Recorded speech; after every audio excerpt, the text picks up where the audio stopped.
Please.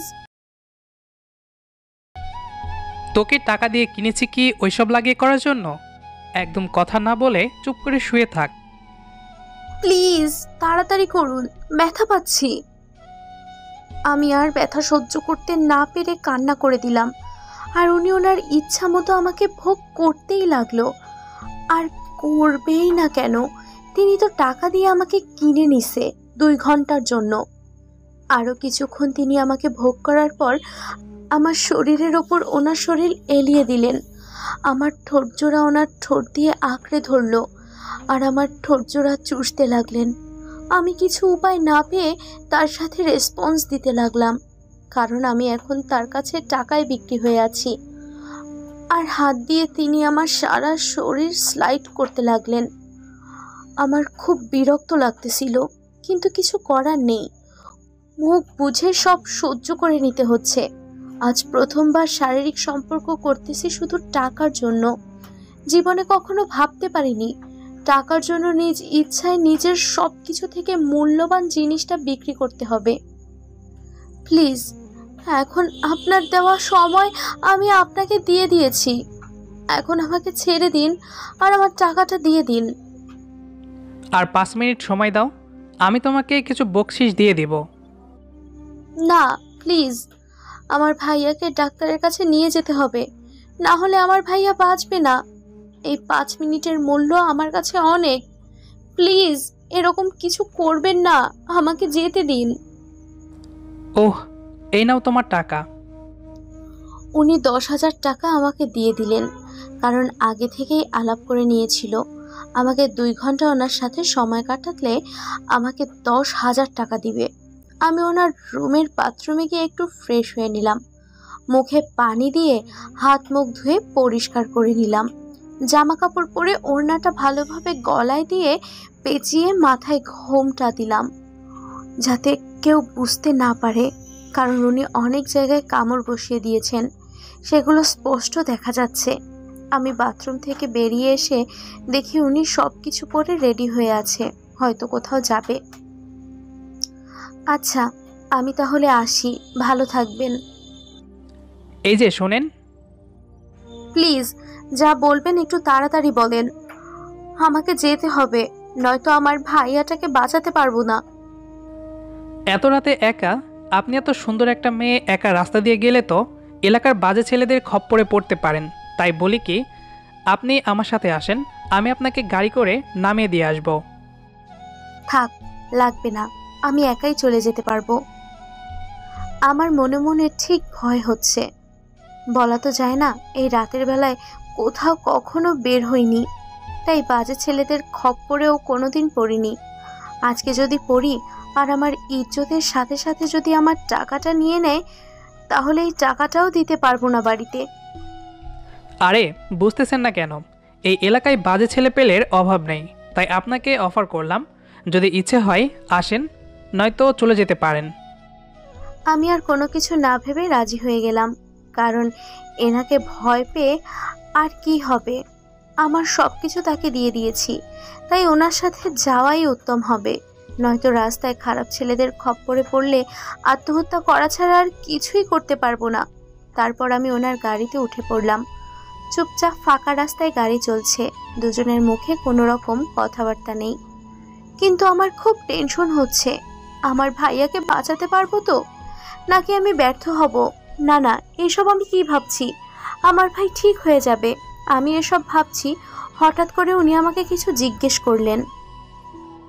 আচ্ছা, আমাকে কি বলা যায় যে আপনার ভাইয়ের কি হয়েছে? লিভারের সমস্যা হয়েছে, অপারেশন করাতে হবে। মাত্র 10,000 টাকায় অপারেশন করবেন আপনি কিভাবে? মায়ের কিছু স্বর্ণ এর জিনিসপত্র ছিল, সেগুলো বিক্রি করে দিয়েছি, তাতে কিছু টাকা হয়েছে। 10,000 টাকা কম ছিল, কেউ ধার দিতে চায় না, কারণ আমার বাবা নেই যে ইনকাম করে তাদের ধার পরিশোধ করে দেবে। আমি এত করে সবাইকে বললাম যে আমি জব করে আপনাদের টাকা দিয়ে দেব 1 মাসের ভিতরে, কিন্তু কেউ রাজি হলো না। অনেক কান্নাকাটি করেছি এবং তাদের হাতে পায়ে ধরেছি, তাও তারা রাজি হয়নি।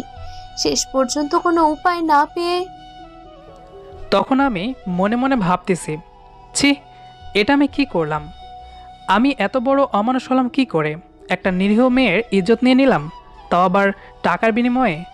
যদি একটাবার তার জীবনের কাহিনী শুনতে চাইতাম, তাহলে হয়তো আমি তার সাথে এরকম কিছুই করতাম না। আর আমিও এর আগে কোনো মেয়েকে এরকমভাবে ছুঁয়ে দেখিনি। প্লিজ কান্না করবেন না। আপনি যদি এরকমভাবে ভেঙে পড়েন, তাহলে আপনার ভাইয়ের পাশে থাকবে কে? তাও আমি আমার কান্না আটকাতে পারছি না, কান্না করেই যাচ্ছি। কেন জানি আজকে কান্না করতে খুব ভালো লাগতেছে। আপনার দেওয়া ঠিকানা মতো আমি চলে এসেছি। এখন কোন দিকে যাব? সামনে গিয়ে ডানে একটা গলি পাবেন, সেই গলির সামনে আমাকে নামিয়ে দিন। আমরা এসে গেছি। এটাই কি আপনার সেই গলি? হ্যাঁ, এটাই আমার বাসা। আর আপনাকে অনেক অনেক অনেক ধন্যবাদ আমাকে এরকম উপকার করার জন্য। আচ্ছা, আপনার ভাইকে কোন হসপিটালে ভর্তি করা হয়েছে? কুড়িগ্রাম সেবা ক্লিনিক। আচ্ছা, আপনার ভাইয়ের নামটা বলবেন প্লিজ? কেন বলুন তো, আপনি আমার বিষয়ে এত জানতে চাচ্ছেন? আরে বলেন না, এমনি শুনলাম আর কি। নাম কি আপনার ভাইয়ের? মিলন। আচ্ছা, আপনি বাসায় যান। আমি আমার বাসায় চলে যাচ্ছি। একটু ইম্পর্ট্যান্ট কাজ আছে তো, নয়তো আপনাকে বাসা অবধি দিয়ে আসতাম। আরে লাগবে না, এই তো সামনে আমার বাসা। আচ্ছা ঠিক আছে, বাই। তারপর উনি দূরে চলে গেলেন আর আমি আমার বাসার ভেতরে প্রবেশ করলাম। বাসার ভেতরে প্রবেশ করে দেখি মা খাবার টেবিলে বসে আছে, হয়তো আমার জন্য অপেক্ষা করতেছে। মা, মা, তুমি এখনো ঘুমাওনি? এভাবে বসে আছো কেন? খাবার খেয়েছো? তোর আগে কি আমার খাবার গলা দিয়ে নামে? তোর আগে কি আমার খাবার গলা দিয়ে নামে? উফ মা, তুমি এই অসুস্থ শরীর নিয়ে এখানে বসে থাকার কি আছে? অনেক রাত হয়েছে, এখন চুপচাপ আয়, খেয়ে নে। তারপর মায়ের সাথে খাওয়া দাওয়া শেষ করলাম। কি রে মা, টাকার জোগাড় করতে পেরেছিস? হ্যাঁ মা, এই যে নাও টাকা। কালকে সকালে হসপিটালের ডাক্তারকে জমা দিয়ে আমার ভাইয়ের অপারেশনটা করিয়ে নেব। একটু মুচকি হাসিতে দিয়ে মার সাথে কথাটা বললাম। মা যদি সত্যিটা জানতে পারে তাহলে আমাকে কখনোই মেনে নেবে না। তোর বাপ নেই, তাই তোকে এত কষ্ট করতে হচ্ছে, দিন নেই রাত নেই।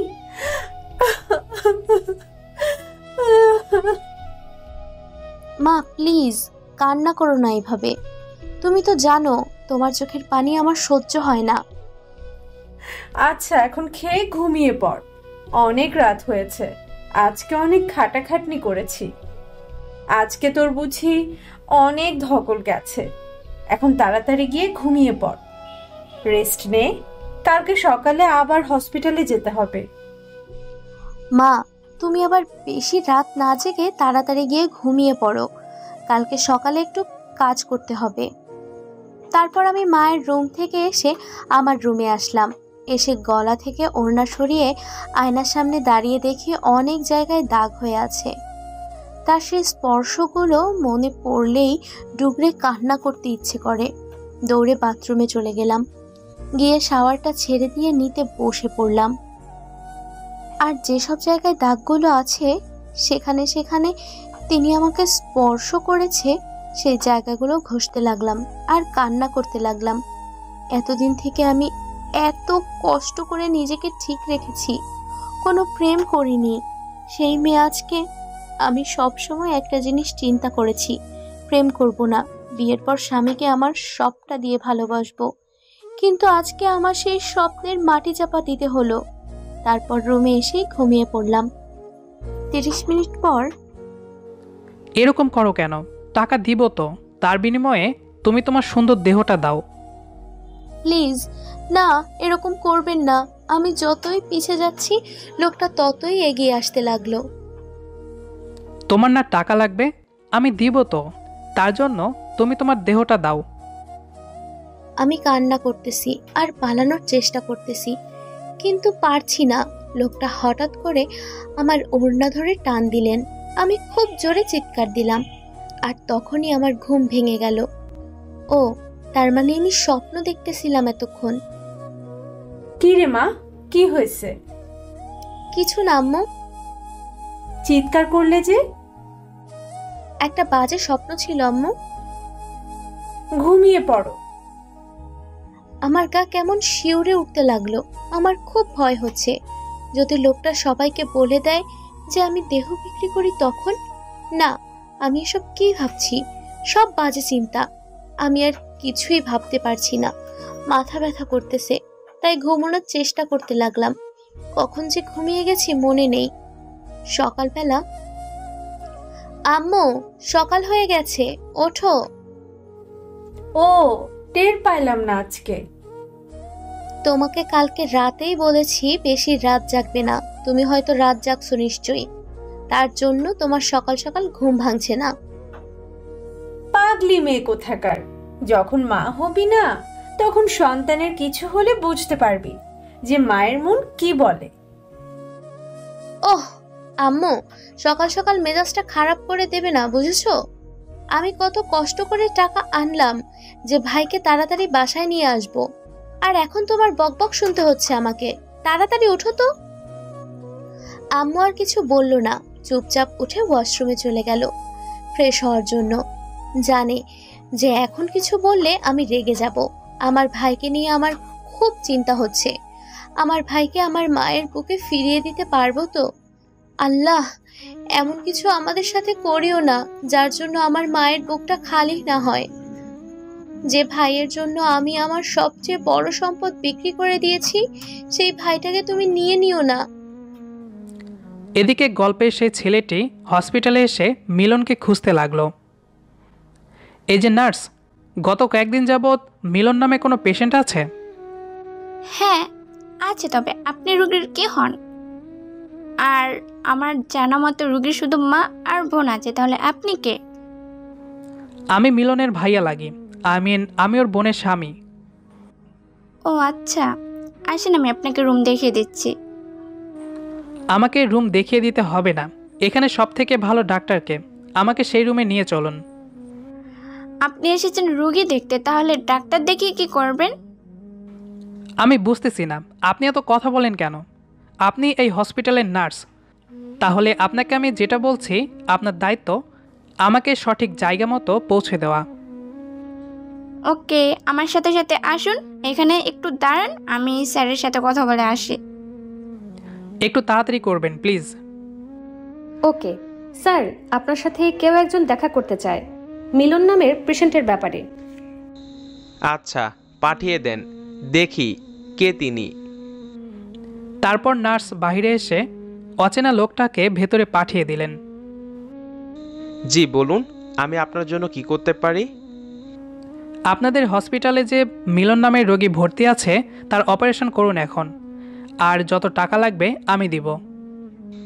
কিন্তু আপনি কে, আর আপনি মিলনের জন্য এত টাকা দিচ্ছেন বা কেন? আমি তো আপনাকে চিনলাম না। আর এই রোগীকে যে ভর্তি করিয়াছে আমার জানা মতে তার মা আর বোন আছে, আর কেউ নেই। তাহলে আপনি কে? আমি রোগীর দুলা ভাই। এখন কত টাকা লাগবে বলুন, আমি চেক দিয়ে দিচ্ছি। আর এখানে যে আমি এসেছি, আমি টাকা দিয়েছি অপারেশন করার জন্য, এসব কাউকে বলবেন না। শুধু বলবে একজন অচেনা মানুষ এসে দিয়ে গেছে, কারণ আমাদের মাঝে এখন একটু ঝামেলা চলছে, তাই সব গোপন রাখাই ভালো। আমি চাই না ছেলেটার কিছু হোক, আর ছেলেটার কিছু হয়ে গেলে আপনার হসপিটালে আর কখনো রোগী আসবে না, এটা মাথায় রাখবেন। আপনি কি আমাকে ভয় দেখাচ্ছেন নাকি হুমকি দিচ্ছেন, কোনটা? আমি আপনাকে কোনোটাই দিচ্ছি না, প্লিজ কাজটা করুন তাড়াতাড়ি, নয়তো ছেলেটাকে না বাঁচালে তার পরিবারের কি অবস্থা হবে একটু ভেবে দেখেছেন? তার মায়ের কোল খালি হয়ে যাবে। জি, আমি সব ব্যবস্থা করতেছি, আপনি অ্যাকাউন্টে টাকা জমা দিয়ে আসতে পারেন। আর হ্যাঁ, এখানে একটু বলে দেন। ওকে, আমি আপনাদের সাথে ফোনে কন্ট্যাক্ট করব, কিন্তু এই কথাটা ওনাদের কাউকে বলবেন না। ওকে। আম্মু একটু জলদি করো, লেট হয়ে যাচ্ছে তো। এই তো আমি রেডি, চল। যখনই হাঁটতে যাব তখনই ব্যথা অনুভব করলাম, কারণটা বুঝলাম না। আমি তো কাল পর্যন্ত ঠিক ছিলাম এবং আজ সকালে উঠেছিলাম, তাহলে এমন ব্যথা হচ্ছে কেন? কথাগুলো মেয়েটি বলল। কি রে মা, এভাবে হাঁটছিস কেন? পায়ে ব্যথা পাইছো? না, আমি ঠিক আছি, তুমি চলো তো। আজকে তোর বাবা নেই বলে তোর উপর দিয়ে বড় ঝড় বয়ে যাচ্ছে, তাই না? খুব কষ্ট হচ্ছে তোর, তাই না রে মা? ওহ মা, তুমি সব সময় বেশি বোঝো। আমি কিছু বললেই তুই রেগে যাস কেন বুঝি না। আমাকে তো বলবি তোর কি হয়েছে, তাই না? আমার কিছু হয় নাই, তুমি আমাকে নিয়ে চিন্তা করো না। আর লেট হয়ে যাচ্ছে এমনিতেই। তারপর আম্মু সহ আমি একটা রিক্সা ভাড়া করে হসপিটালে চলে আসলাম। আম্মু তুমি যাও, আমি রিক্সা ভাড়া মিটিয়ে আছি। ওকে, তাড়াতাড়ি আসবি। তারপর রিক্সাওয়ালাকে 50 টাকা দিলাম, তাকে ধন্যবাদ জানালাম সঠিক সময় পৌঁছে দেওয়ার জন্য। রিক্সাওয়ালা কিছু না বলে সুন্দর একটা হাসি দিয়ে চলে গেলেন। আমি হাসপাতালে ঢুকে দেখি আম্মু নার্সের সাথে তর্ক করতেছে, কিন্তু বিষয়টা কি বুঝলাম না। বিষয়টা ঠিক মতো বুঝতে আমিও ওখানে চলে আসলাম। কি হয়েছে আম্মু, এরকম তর্ক করতেছো কেন ওনার সাথে? দেখ না রে মা, নার্স কি বলতে চাইছে। আচ্ছা কি হয়েছে আমাকে একটু বলবেন প্লিজ? আপনার ভাইয়ের এখন অপারেশন চলতেছে। কি অপারেশন চলতেছে মানে? আমি বেশ অবাক হলাম যে ডক্টর টাকা ছাড়া আমার ভাইকে হসপিটালে নিতে যাচ্ছিল না, সেই ডক্টর আমার ভাইকে ফ্রি অপারেশন করবে। এটা কিভাবে হতে পারে? আমি অবাকের উপর অবাক হচ্ছিলাম, কারণ আমার তো এখনো বিয়েই হয়নি। আমার স্বামী আসবে কোথা থেকে? আর তার থেকে বড় কথা হলো লোকটা কে হতে পারে? আপনার কি মাথা গেছে নাকি? আমাকে দেখে মনে হয় আমি বিবাহিত মহিলা। আমি অনেকবার লোকটাকে জিজ্ঞেস করেছিলাম পেশেন্টের কি হন। লোকটা বেশ গভীরভাবে আমাকে ধমক দিয়ে বলে, তোমাকে যেটা করতে বলছি সেটাই করো। বাহ বাহ, আপনাকে ধমক দিল আর আপনি সোজা সাপটা মেনে নিলেন? আমাদের একটু জানানোর প্রয়োজন বোধ করলেন না? দেখুন, আমি এত কথার উত্তর দিতে পারবো না। লোকটা ডক্টর অমল স্যারের সাথে কথা বলেছেন, আর 3 দিন এখন আপনার ভাইয়ের অপারেশন করতেছে। ওনার সাথে এভাবে বকাঝকা না করে চলো না অপারেশন থিয়েটারের সামনে গিয়ে বসি। ডক্টর সাহেব বের হলে তার সাথে কথা বলে দেখি আসলে বিষয়টা কি। আমার ভাইয়ের যদি কিছু হয় না, আমি আপনাদের বিরুদ্ধে মামলা করব। চুপ থাক, এইসব কথা বলতে নেই। আল্লাহকে ভয় কর, আল্লাহকে ডাক, আল্লাহ যা চাইবে তাই হবে। তারপর আম্মু আমাকে টেনে অপারেশন থিয়েটারের সামনে চেয়ারে নিয়ে গিয়ে বসালো। এত টেনশন করিস না তো, যেটা ভাগ্যে আছে সেটাই হবে।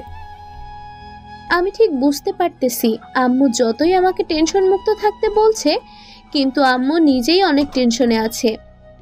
আসলে মায়েরা কখনো সন্তানের অমঙ্গল চায় না।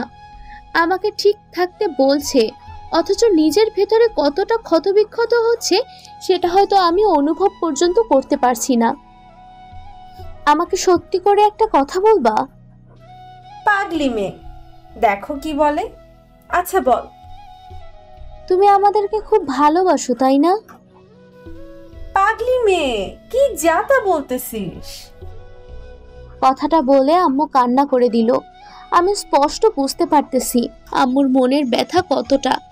কিছুক্ষণের মধ্যে ডাক্তার সাহেব বেরিয়ে এলেন। তাহলে আপনারা এসেছেন।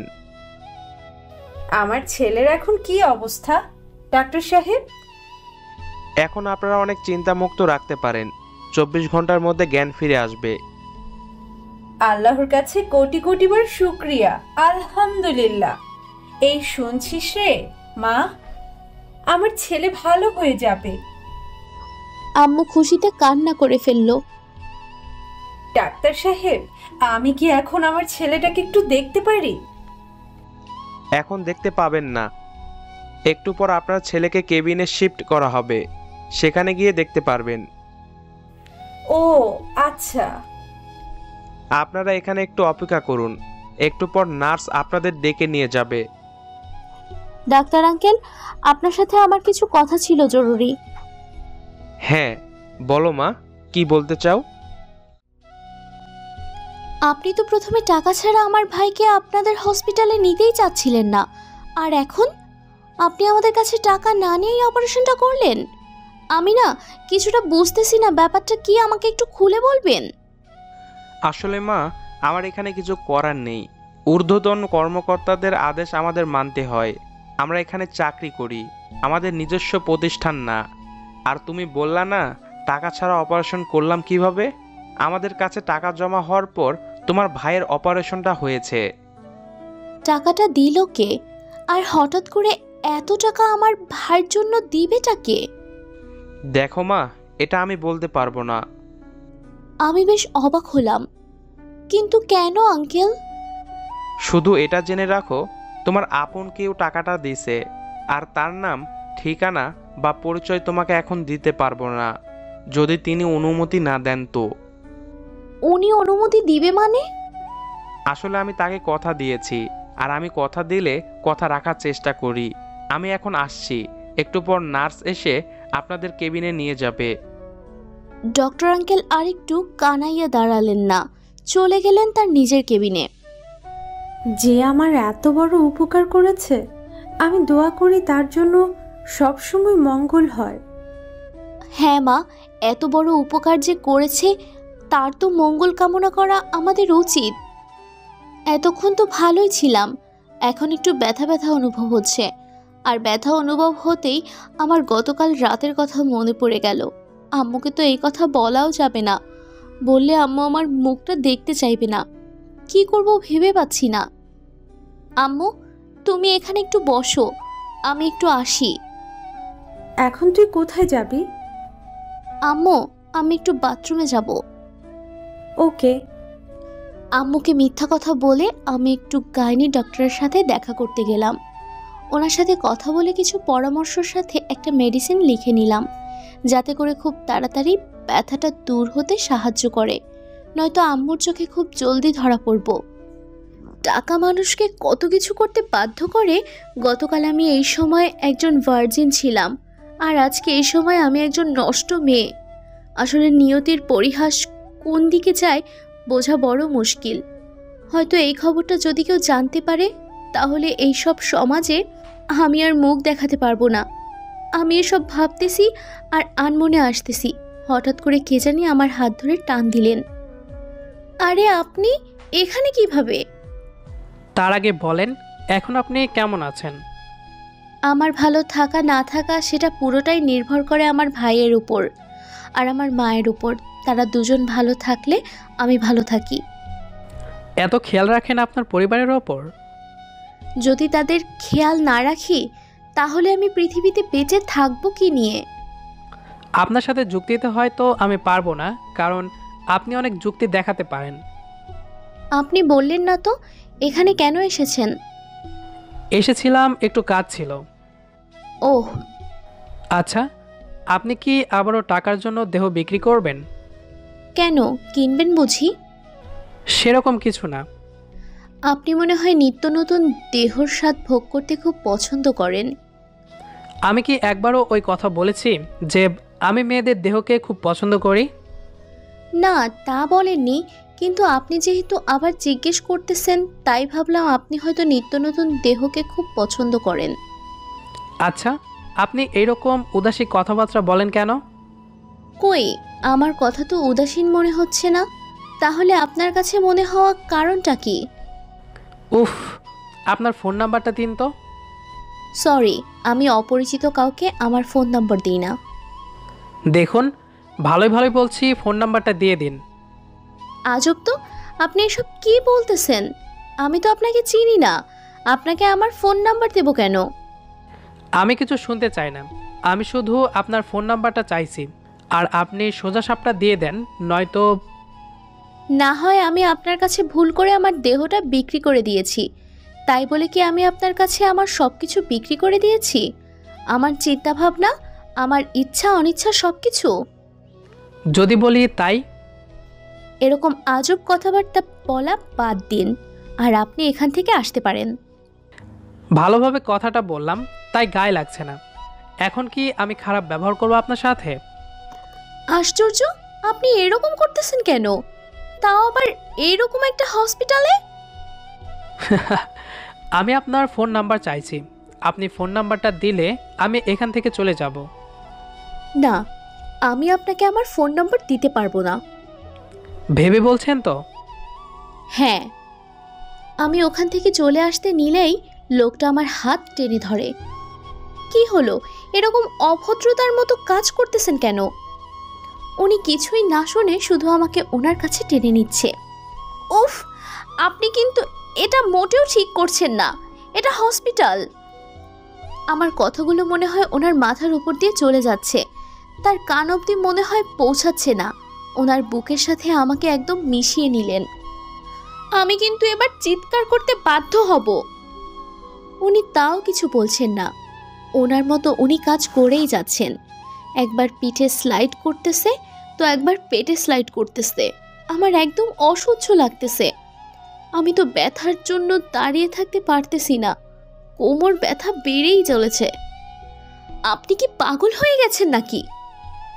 উনি তাও কোনো কথা বলতেছেন না। আমি আমার সর্বশক্তি দিয়ে ওনাকে সরানোর চেষ্টা করতেছি, কিন্তু তাও পারতেছি না, কারণ আমার শক্তির কাছে ওনার শক্তি অনেক বিশাল। আমি কান্না করে দিলাম ওনার এরকম ব্যবহার দেখে। আমি ভাবতে পারিনি উনি এখানে এরকমটা করবে আমার সাথে। আমার কান্নার শব্দ শুনে উনি আমাকে ছেড়ে দিয়ে কিছুটা দূরে গিয়ে দাঁড়ালেন। আমি আর আমার রাগটাকে কন্ট্রোল করতে না পারায় ওনাকে সজোরে একটা থাপ্পড় মারলাম। নিজেকে কি ভাবেন? আপনার না হয় কোটি কোটি টাকা আছে, আপনি চাইলেই দিনে 10 থেকে 12টা মেয়েকে ব্যবহার করতে পারেন। আমরা গরিব মানুষ, আমাদেরও তো টাকা পয়সা নেই। অভাবে পড়ে নিজের সবচেয়ে বড় সম্পদ সেটাকে বিক্রি করে দিছি।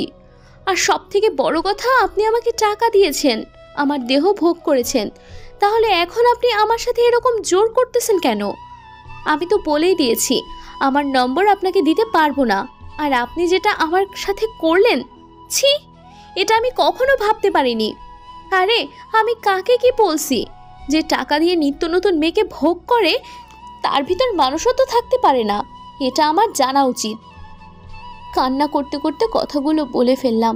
আসলে মানুষ যে নিজেকে কিভাবে টাকার কাছে সব কিছুই মূল্যহীন। শুনুন, আমি আর কিছু শুনতে চাই না, আপনি এখন আমার চোখের সামনে থেকে যাবেন। কথাটা বলে আমি ওখান থেকে চলে আসলাম। উনি পিছন থেকে অনেকবার ডেকেছেন, বাট আমি এরকম বেয়াদব মানুষের সাথে কথা বলতে চাই না। আমি আম্মুর কাছে গিয়ে বসলাম। কিরে মা, এতক্ষণ কোথায় ছিলি? আর তোর চোখে পানি কেন? আসলে আম্মু, আমার একজন পরিচিত বন্ধুর সাথে দেখা হয়েছিল তো, তার সাথে কথা বললাম, আর চোখে মনে হয় কিছু পড়েছে, তাই পানি চলে এসেছে। তুই কি আমার থেকে কিছু লুকোতে চাচ্ছিস? আরে আম্মু, তুমি কি বলো? তোমার থেকে আমি কি লুকাবো? দেখ মা, তোর মনের ভিতরে কি চলছে আমি জানি না, তবে শুধু একটা কথাই মনে রাখবি, যা করবে ভেবে চিন্তে করবে। আম্মু, তুমি শুধু শুধু চিন্তা করতেছো।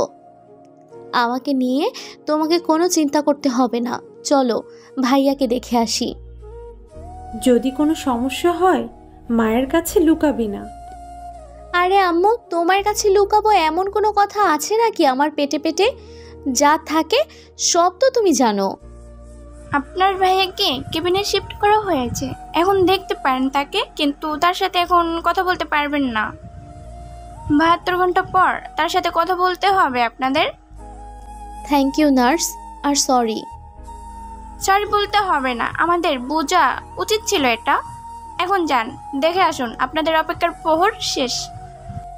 তারপর আম্মু আর আমি কেবিনে গেলাম। গিয়ে দেখি আমার ভাইটা শুয়ে আছে। কি সুন্দর লাগতেছে তাকে। এদিকে, হ্যালো শামিম, একটা মেয়েকে তুলে আনতে হবে। তোর আবার মাথায় কি ঢুকলো? মেয়েকে তুলে আনবি মানে?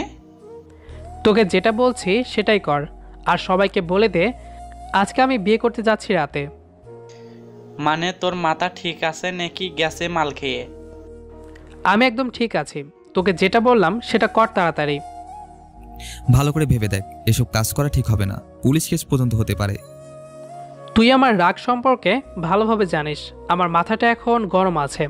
আর আমি যেটা করতে চাই সেটা করি, তুই তো সেটাও ভালো করে জানিস। তাহলে এরকম ন্যাকামি না করে আমি যেটা বলছি সেটা কর, নয়তো তোকে আজকে আমি। ওকে, তোর যা ইচ্ছা তাই হবে, কিন্তু এর মাঝে আমাকে টানবি না। তার মানে তুই আমাকে এই কাজটা করতে সাহায্য করবি না, তাই তো? আমি কি বলছি যে আমি সাহায্য করব না? দেখ, এরকম পেঁচাই কথা বলবি না, সরাসরি বল এখন কি আমাকে সাহায্য করবি কি না। ওকে, সাহায্য করব। এখন মেয়ের ছবি পাঠা, ঠিকানাটা দে। মেয়েটার ছবি তো আমার কাছে নাই, আর ঠিকানাটা আছে। এরকম বোকার মতো কথা বলবি না তো। তুই ঠিকানা দিবি আর আমি যাকে তাকে তুলে আনবো সেটা তোর মনের মানুষ হবে না, আবার তাকে রেখে আসবো, আবার আরেকটাকে তুলে আনবো সেটা হবে না, আবার তুলে আনবো সেটা হবে না, আবার তুলে আনবো। আমি কি এক এক করে ওই এলাকার সব মেয়েকে তুলে আনবো নাকি? তুই গাধার মতো কথা বলা বন্ধ কর। আমি যাব তোর সাথে, বুঝছিস? আর আমি যাকে দেখিয়ে দেব তাকে তুলে আনতে হবে, অন্য কাউকে না। আর তুলে আনার পর যদি মেয়েটা বিয়ে করতে রাজি না হয় তখন? বিয়ে করতে রাজি হবে না মানে? 100 বার রাজি হবে। জোরপূর্বক বিয়ে করব আমি। তাতে কি মেয়েটা তোকে মন থেকে ভালোবাসবে? ওই মেয়ের মনে তোর জন্য শুধু ঘৃণা থাকবে, আর কিছু থাকবে না, বুঝেছিস? এখনো ভেবে দেখ ব্যাপারটা। ওই, তুই আমাকে জ্ঞান দিবি না, যেটা করতে বলতেছি সেটাই কর। আর আমি বাসায় যাচ্ছি, সন্ধ্যায় তোর সাথে দেখা হচ্ছে। অন্তত আঙ্কেল আন্টিকে বলিস যে তুই বিয়ে করতে যাচ্ছিস। আপাতত কাউকে জানাবো না, শুধু তুই, আমি আর মেয়েটা, আর অন্য কেউ জানবে না। মানে তুই কি লুকিয়ে বিয়েটা করতে চাচ্ছিস? কিছুটা সেরকমই। আচ্ছা, তোর যেটা মন চাই সেটাই কর, আমি তোকে বোঝাতে পারবো না। তোকে বোঝাতে গেলে আমি পাগল হয়ে যাব। আচ্ছা বাই, সন্ধ্যায় দেখা হচ্ছে। ওকে। তারপর আমি ফোন কেটে দিয়ে বাড়ি গেলাম।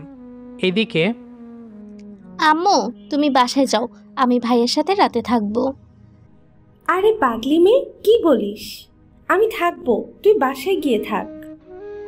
আরে আম্মু না, তোমার এখানে থাকতে কষ্ট হবে, আর আমি এটা কখনোই চাই না যে আমি থাকতে আমার মা কষ্ট করবে। আরে পাগলি মেয়ে, চুপচাপ থাক, বাসায় যা, আমি থাকতে পারবো। আম্মু, তুমি বোঝার চেষ্টা করো, তোমার শরীরের অবস্থা খারাপ, তুমি বাসায় যাও, আমি এখানে থাকতে পারবো। আমি তোকে আদেশ করতেছি, তুই এখন বাসায় যাবি, আর আমি এখানে থাকবো। উফ আম্মু। আর কোনো কথা হচ্ছে না। ওকে, তাহলে আমি বাসায় যাচ্ছি। টেবিলে সব কিছু রাখা আছে, সময় মতো ভাইয়াকে ওষুধ খাইয়ে দিও, আর তুমিও ঠিক মতো ঘুমিয়ে পড়ো, রাত জেগো না আবার। আচ্ছা, তোর কথাই হবে। এখন তুই বাসায় যা, সন্ধ্যা হয়ে যাচ্ছে। এখন ছেলেকে পাইছো তো মেয়েকে তাড়িয়ে দিচ্ছ, তাই না? এখন কোনো বকা দেওয়ার ইচ্ছে নেই আমার, তাই চুপচাপ আছি। যদি বকা শুনতে না চাস তাহলে বাসায় গিয়ে রেস্ট নে, কাল সকাল সকাল চলে আসিস। ওকে আমার লক্ষ্মী আম্মু। আম্মুর গালে একটা পাপ্পি দিয়ে বেরিয়ে পড়লাম। পাগলি মেয়ে আমার, আজকে যদি তোর বাপ বেঁচে থাকতো তোকে একটুও কষ্ট করতে হতো না রে মা। হসপিটাল থেকে বেরিয়ে দেখি রাস্তায় কোনো রিক্সা দেখা যাচ্ছে না। সন্ধ্যার সময় তো, তাই সচরাচর এখানে সন্ধ্যার সময় এসে রিক্সা পাওয়া যায়, কিন্তু আজকে কেন জানি রিক্সা দেখতে পাচ্ছি না। উফ, কেমনটা লাগে, একটা রিক্সাও নেই, এখন হেঁটে যেতে হবে। ভাবতেই কান্না পাচ্ছে, এমনিতেই ব্যথা, তার উপর যদি এতটা পথ হেঁটে যাই, না জানি সকালে ঘুম থেকে উঠতে পারবো কিনা।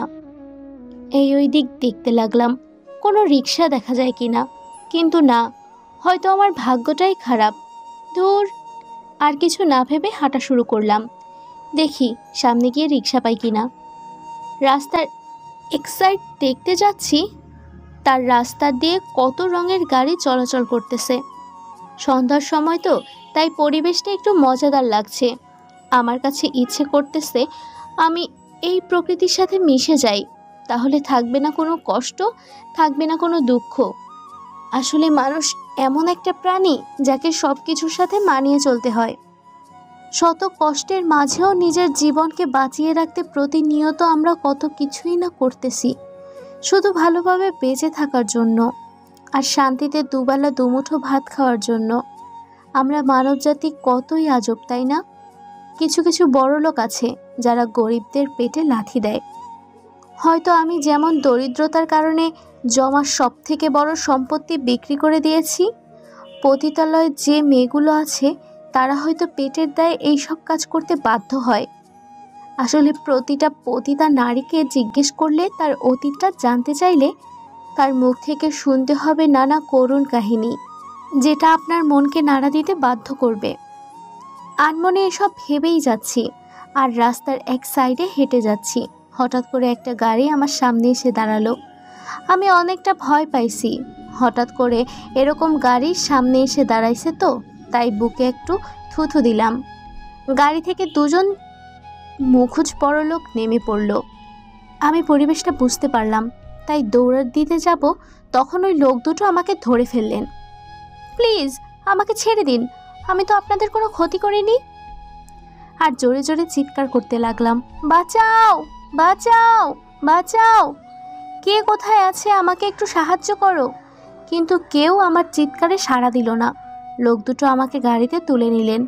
আমি গাড়িতে অনেক চিৎকার করতে লাগলাম এবং বাইরের মানুষকে ডাকতে লাগলাম, আমাকে বাঁচাও। এখন কি করব? এরকম করে চিৎকার করতে লাগলে তো পুলিশের হাতে ধরা খেয়ে যাব আমরা। ওই কাপড়টা দে, আর ওর মুখে কাপড়টা ভালোভাবে বেঁধে দে, যাতে যেন আওয়াজ বের না হয়। দ্বিতীয় লোকটা কণ্ঠটা আমার কেমন জানি চেনা চেনা লাগতেছে। আমার দুপুরকার ঘটনাটা মনে পড়ে গেল। তাহলে কি? না, এটা হতে পারে না, কখনোই না। একটা লোক এতটা খারাপ হতে পারে না। চিন্তায় আমার মাথা ফেটে যাচ্ছে। আমার সাথে এখন কি হতে যাচ্ছে? হয়তো আজকের পর আমি এই পৃথিবীতে নাও থাকতে পারি। আসলে গরিব মানুষদের বেঁচে থাকা আর না থাকা দুটোই সমান। তারপর আমাকে কালো কাপড় দিয়ে মুখ বেঁধে দিল। আমি আর কোনো রকম শব্দ করতে পারতেছি না, শুধু ওহ আহ শব্দ বের হচ্ছে মুখ দিয়ে। আর গাড়িটা প্রচুর গতিতে চলতেছে, মনে হচ্ছে যে কোনো সময় অ্যাক্সিডেন্ট হবে। আমার হাত এমনভাবে বেঁধেছে, খুব ব্যথা হচ্ছে। ব্যথা সহ্য করতে না পেরে কান্না করে দিলাম। কান্না করা ছাড়া আমার আর কোনো উপায় হচ্ছে না। কি করব? আমার তো জীবনটাই শেষ। আজকের পর হয়তো আমি কালকে সকালে সূর্য দেখতে পাবো না। আমি মারা গেলে আমার মা আর ভাইটাকে কে দেখবে? এটা মনে পড়তেই আমার বুক ফেটে যাচ্ছে। কি হবে আমার মা আমার ভাইয়ের? কিছুক্ষণ পর গাড়িটা দাঁড়ালো। ভেতরে সবকিছু রেডি আছে, তুই ভাবিকে নিয়ে আয়। জলদি ভেতরে যা, সবাইকে বল কোণে এসে গেছে, আর কাজীকে বল সব কিছু রেডি করতে। এসব ওনারা কি কথাবার্তা বলছেন? কাজী, বিয়ে, কোণে, আমার তো সব মাথার উপর দিয়ে যাচ্ছে। এখানে আবার কার বিয়ে হতে যাচ্ছে? আর আমাকে যদি বিয়ে বাড়িতে নিয়ে আসবে, তাহলে এইভাবে বেঁধে তুলে আনতে যাবে কেন? ভালোভাবে তো আনতে পারতো। না, নিশ্চয়ই এখানে কোনো রহস্য আছে, না হলে আমাকে এভাবে নিয়ে আসতে যাবে কেন? আর ভাইয়াটা পুলিশের ভয় পাচ্ছেন কেন? না, আর কিছু ভাবতে পারছি না। এসব কি হচ্ছে আমার সাথে?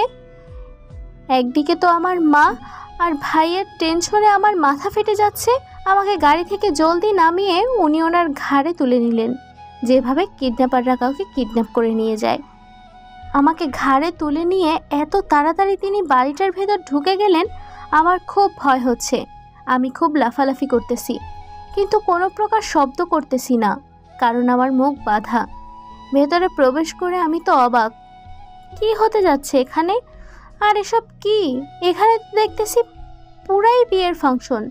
উফ না, আর কিছুই ভাবতে পারছি না। কি হবে আমার সাথে এখানে? কাজী সাহেব, আপনি সব কিছু তাড়াতাড়ি শুরু করুন। আরে বাবা, বিয়ে জিনিসটা একটু ধীরে হয়, তুমি এত তাড়া দিচ্ছ কেন? এই শামীমের বাচ্চা, তুই কাকে নিয়ে এসেছিস? ওনার এইরকম লাগবে, তবে আমি তো ভয় চুপসে গেলাম, কারণ লোকটাকে যখন আমি প্রথম দেখেছিলাম তখন থেকেই ভেবে নিয়েছি এই লোকটা বদমেজাজি। আর তার ব্যবহারগুলো তো আমার জানা আছে, কী রকম ব্যবহার। কাজী সাহেব, আমরা কিন্তু আপনাকে কন্ট্যাক্ট করে এনেছি। আপনি যত তাড়াতাড়ি পারবেন বিয়ের কাজ সম্পূর্ণ করে ওখান থেকে চলে আসবেন।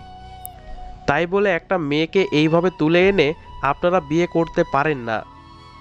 ওই কুত্তার বাচ্চা, তুই কি আমার হাতে এখানে মরতে চাস, নাকি বেঁচে তোর ছেলে মেয়ের মুখ দেখতে চাস?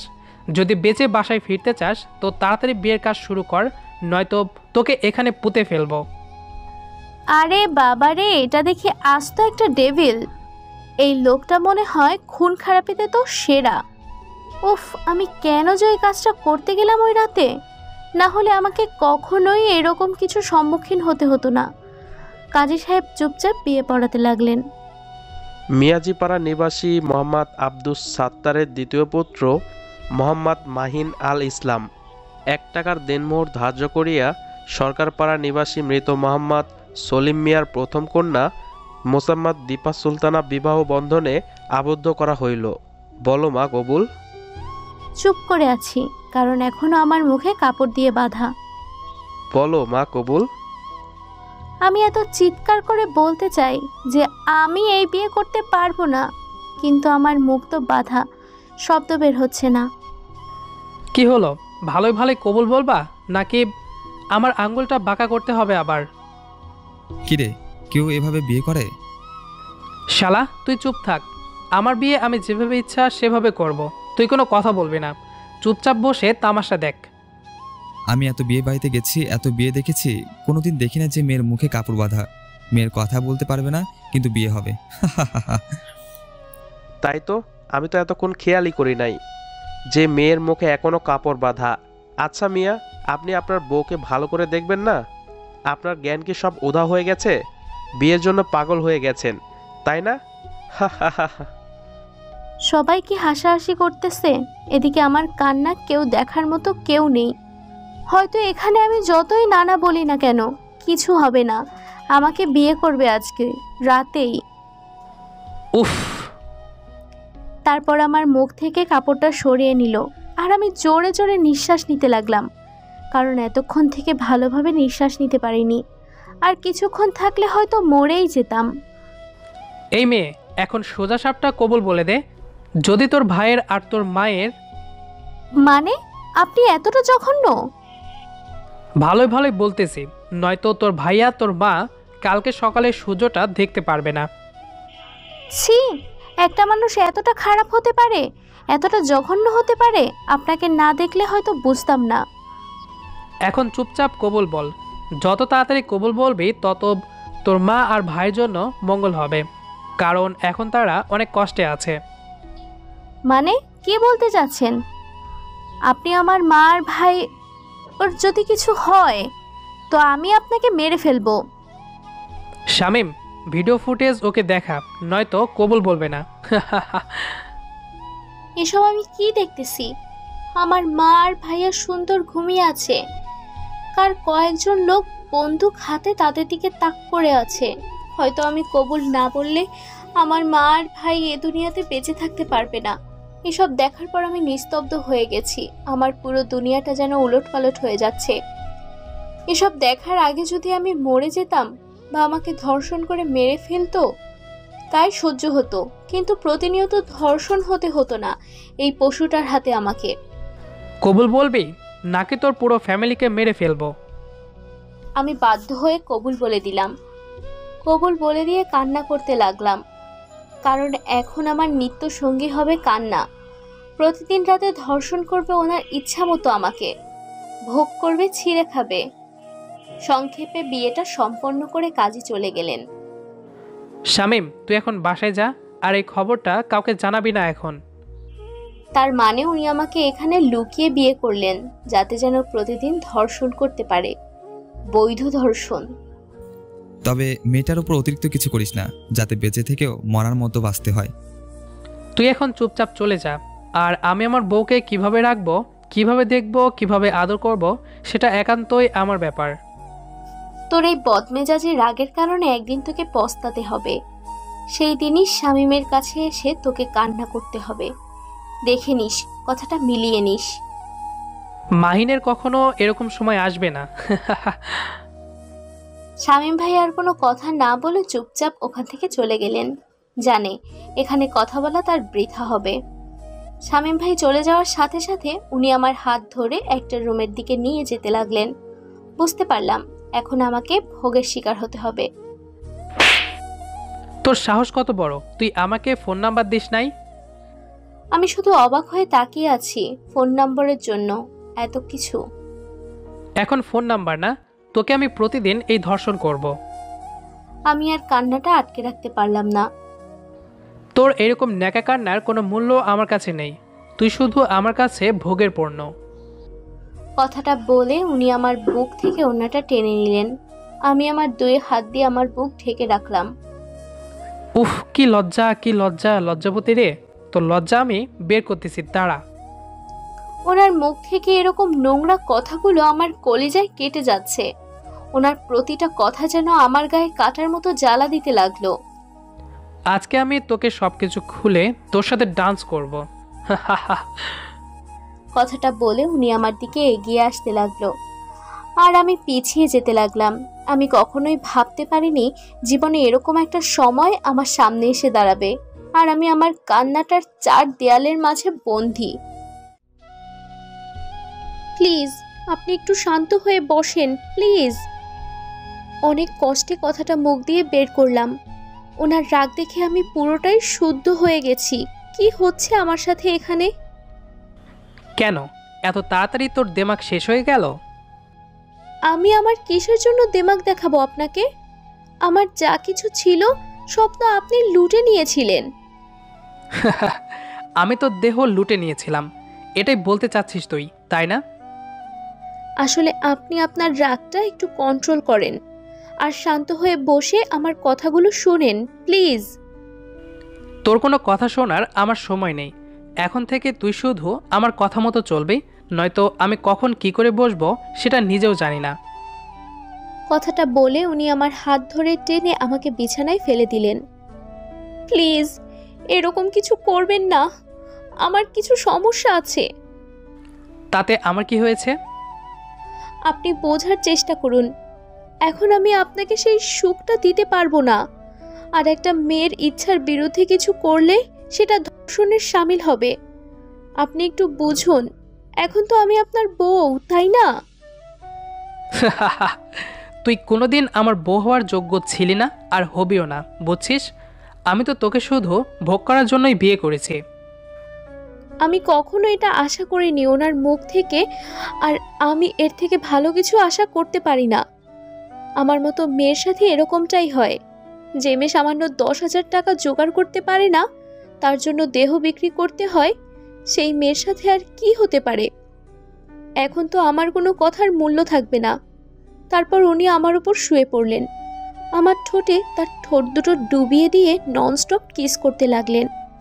আমার খুব বিরক্ত লাগতেছে, কারণ এখন আমার এসব সহ্য হচ্ছে না।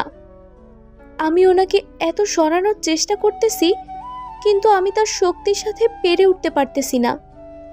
আমার ঠোঁট থেকে ওনার ঠোঁট দুটো সরিয়ে আমার গলায় ওনার ঠোঁট দুটো ডুবিয়ে দিলেন এবং ননস্টপ কিস করতে লাগলেন। ওনার প্রতিটা স্পর্শ আমার অসহ্য লাগতেছে।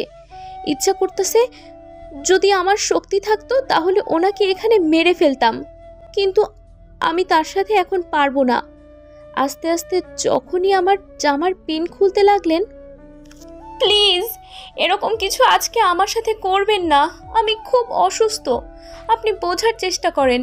জোরে জোরে কান্না করতেছি আর কথাগুলো ওনাকে বলতেছি, কিন্তু আমার কথাগুলো ওনার কান অবধি পৌঁছাচ্ছে না। ওনার 2 হাত দিয়ে আমার সারা শরীর স্লাইড করতে লাগলেন এবং এটা আমার খুব বিরক্ত লাগছে। আমি জোরে জোরে কান্না করতে লাগলাম। আমি ওনাকে ভালোবাসি না করেই যাচ্ছি, কিন্তু উনি আমার কোনো বাধাই মানতেছে না। ওনার মতো উনি আমাকে ব্যবহার করতে লাগলেন। উনি আমাকে ওনার ইচ্ছা মতো ভোগ করতে লাগলেন, আর আমি ব্যথায় বারবার চিৎকার করে কান্না করতেছি, কিন্তু আমার কান্নার কোনো মূল্য নেই ওনার কাছে। উনি ওনার মতো কাজ করেই যাচ্ছে তার। আমার ব্যথাতে কলিজাটা মনে হয় ফেটে যাচ্ছে। আমার মনে হচ্ছে এই আমি মারা যাব। এত ব্যথা পাচ্ছি যে আমি একসময় অজ্ঞান হয়ে গেলাম। যখন আমার জ্ঞান ফিরল তখন দেখি আমি একদম ঠিক আছি। আমার শরীরে কোনো ব্যথা অনুভব হচ্ছে না, বা আমি কোনো রকম অস্বস্তি বোধ করতেছি না। এটা কিভাবে সম্ভব? এত তাড়াতাড়ি আমি এতটা সুস্থ?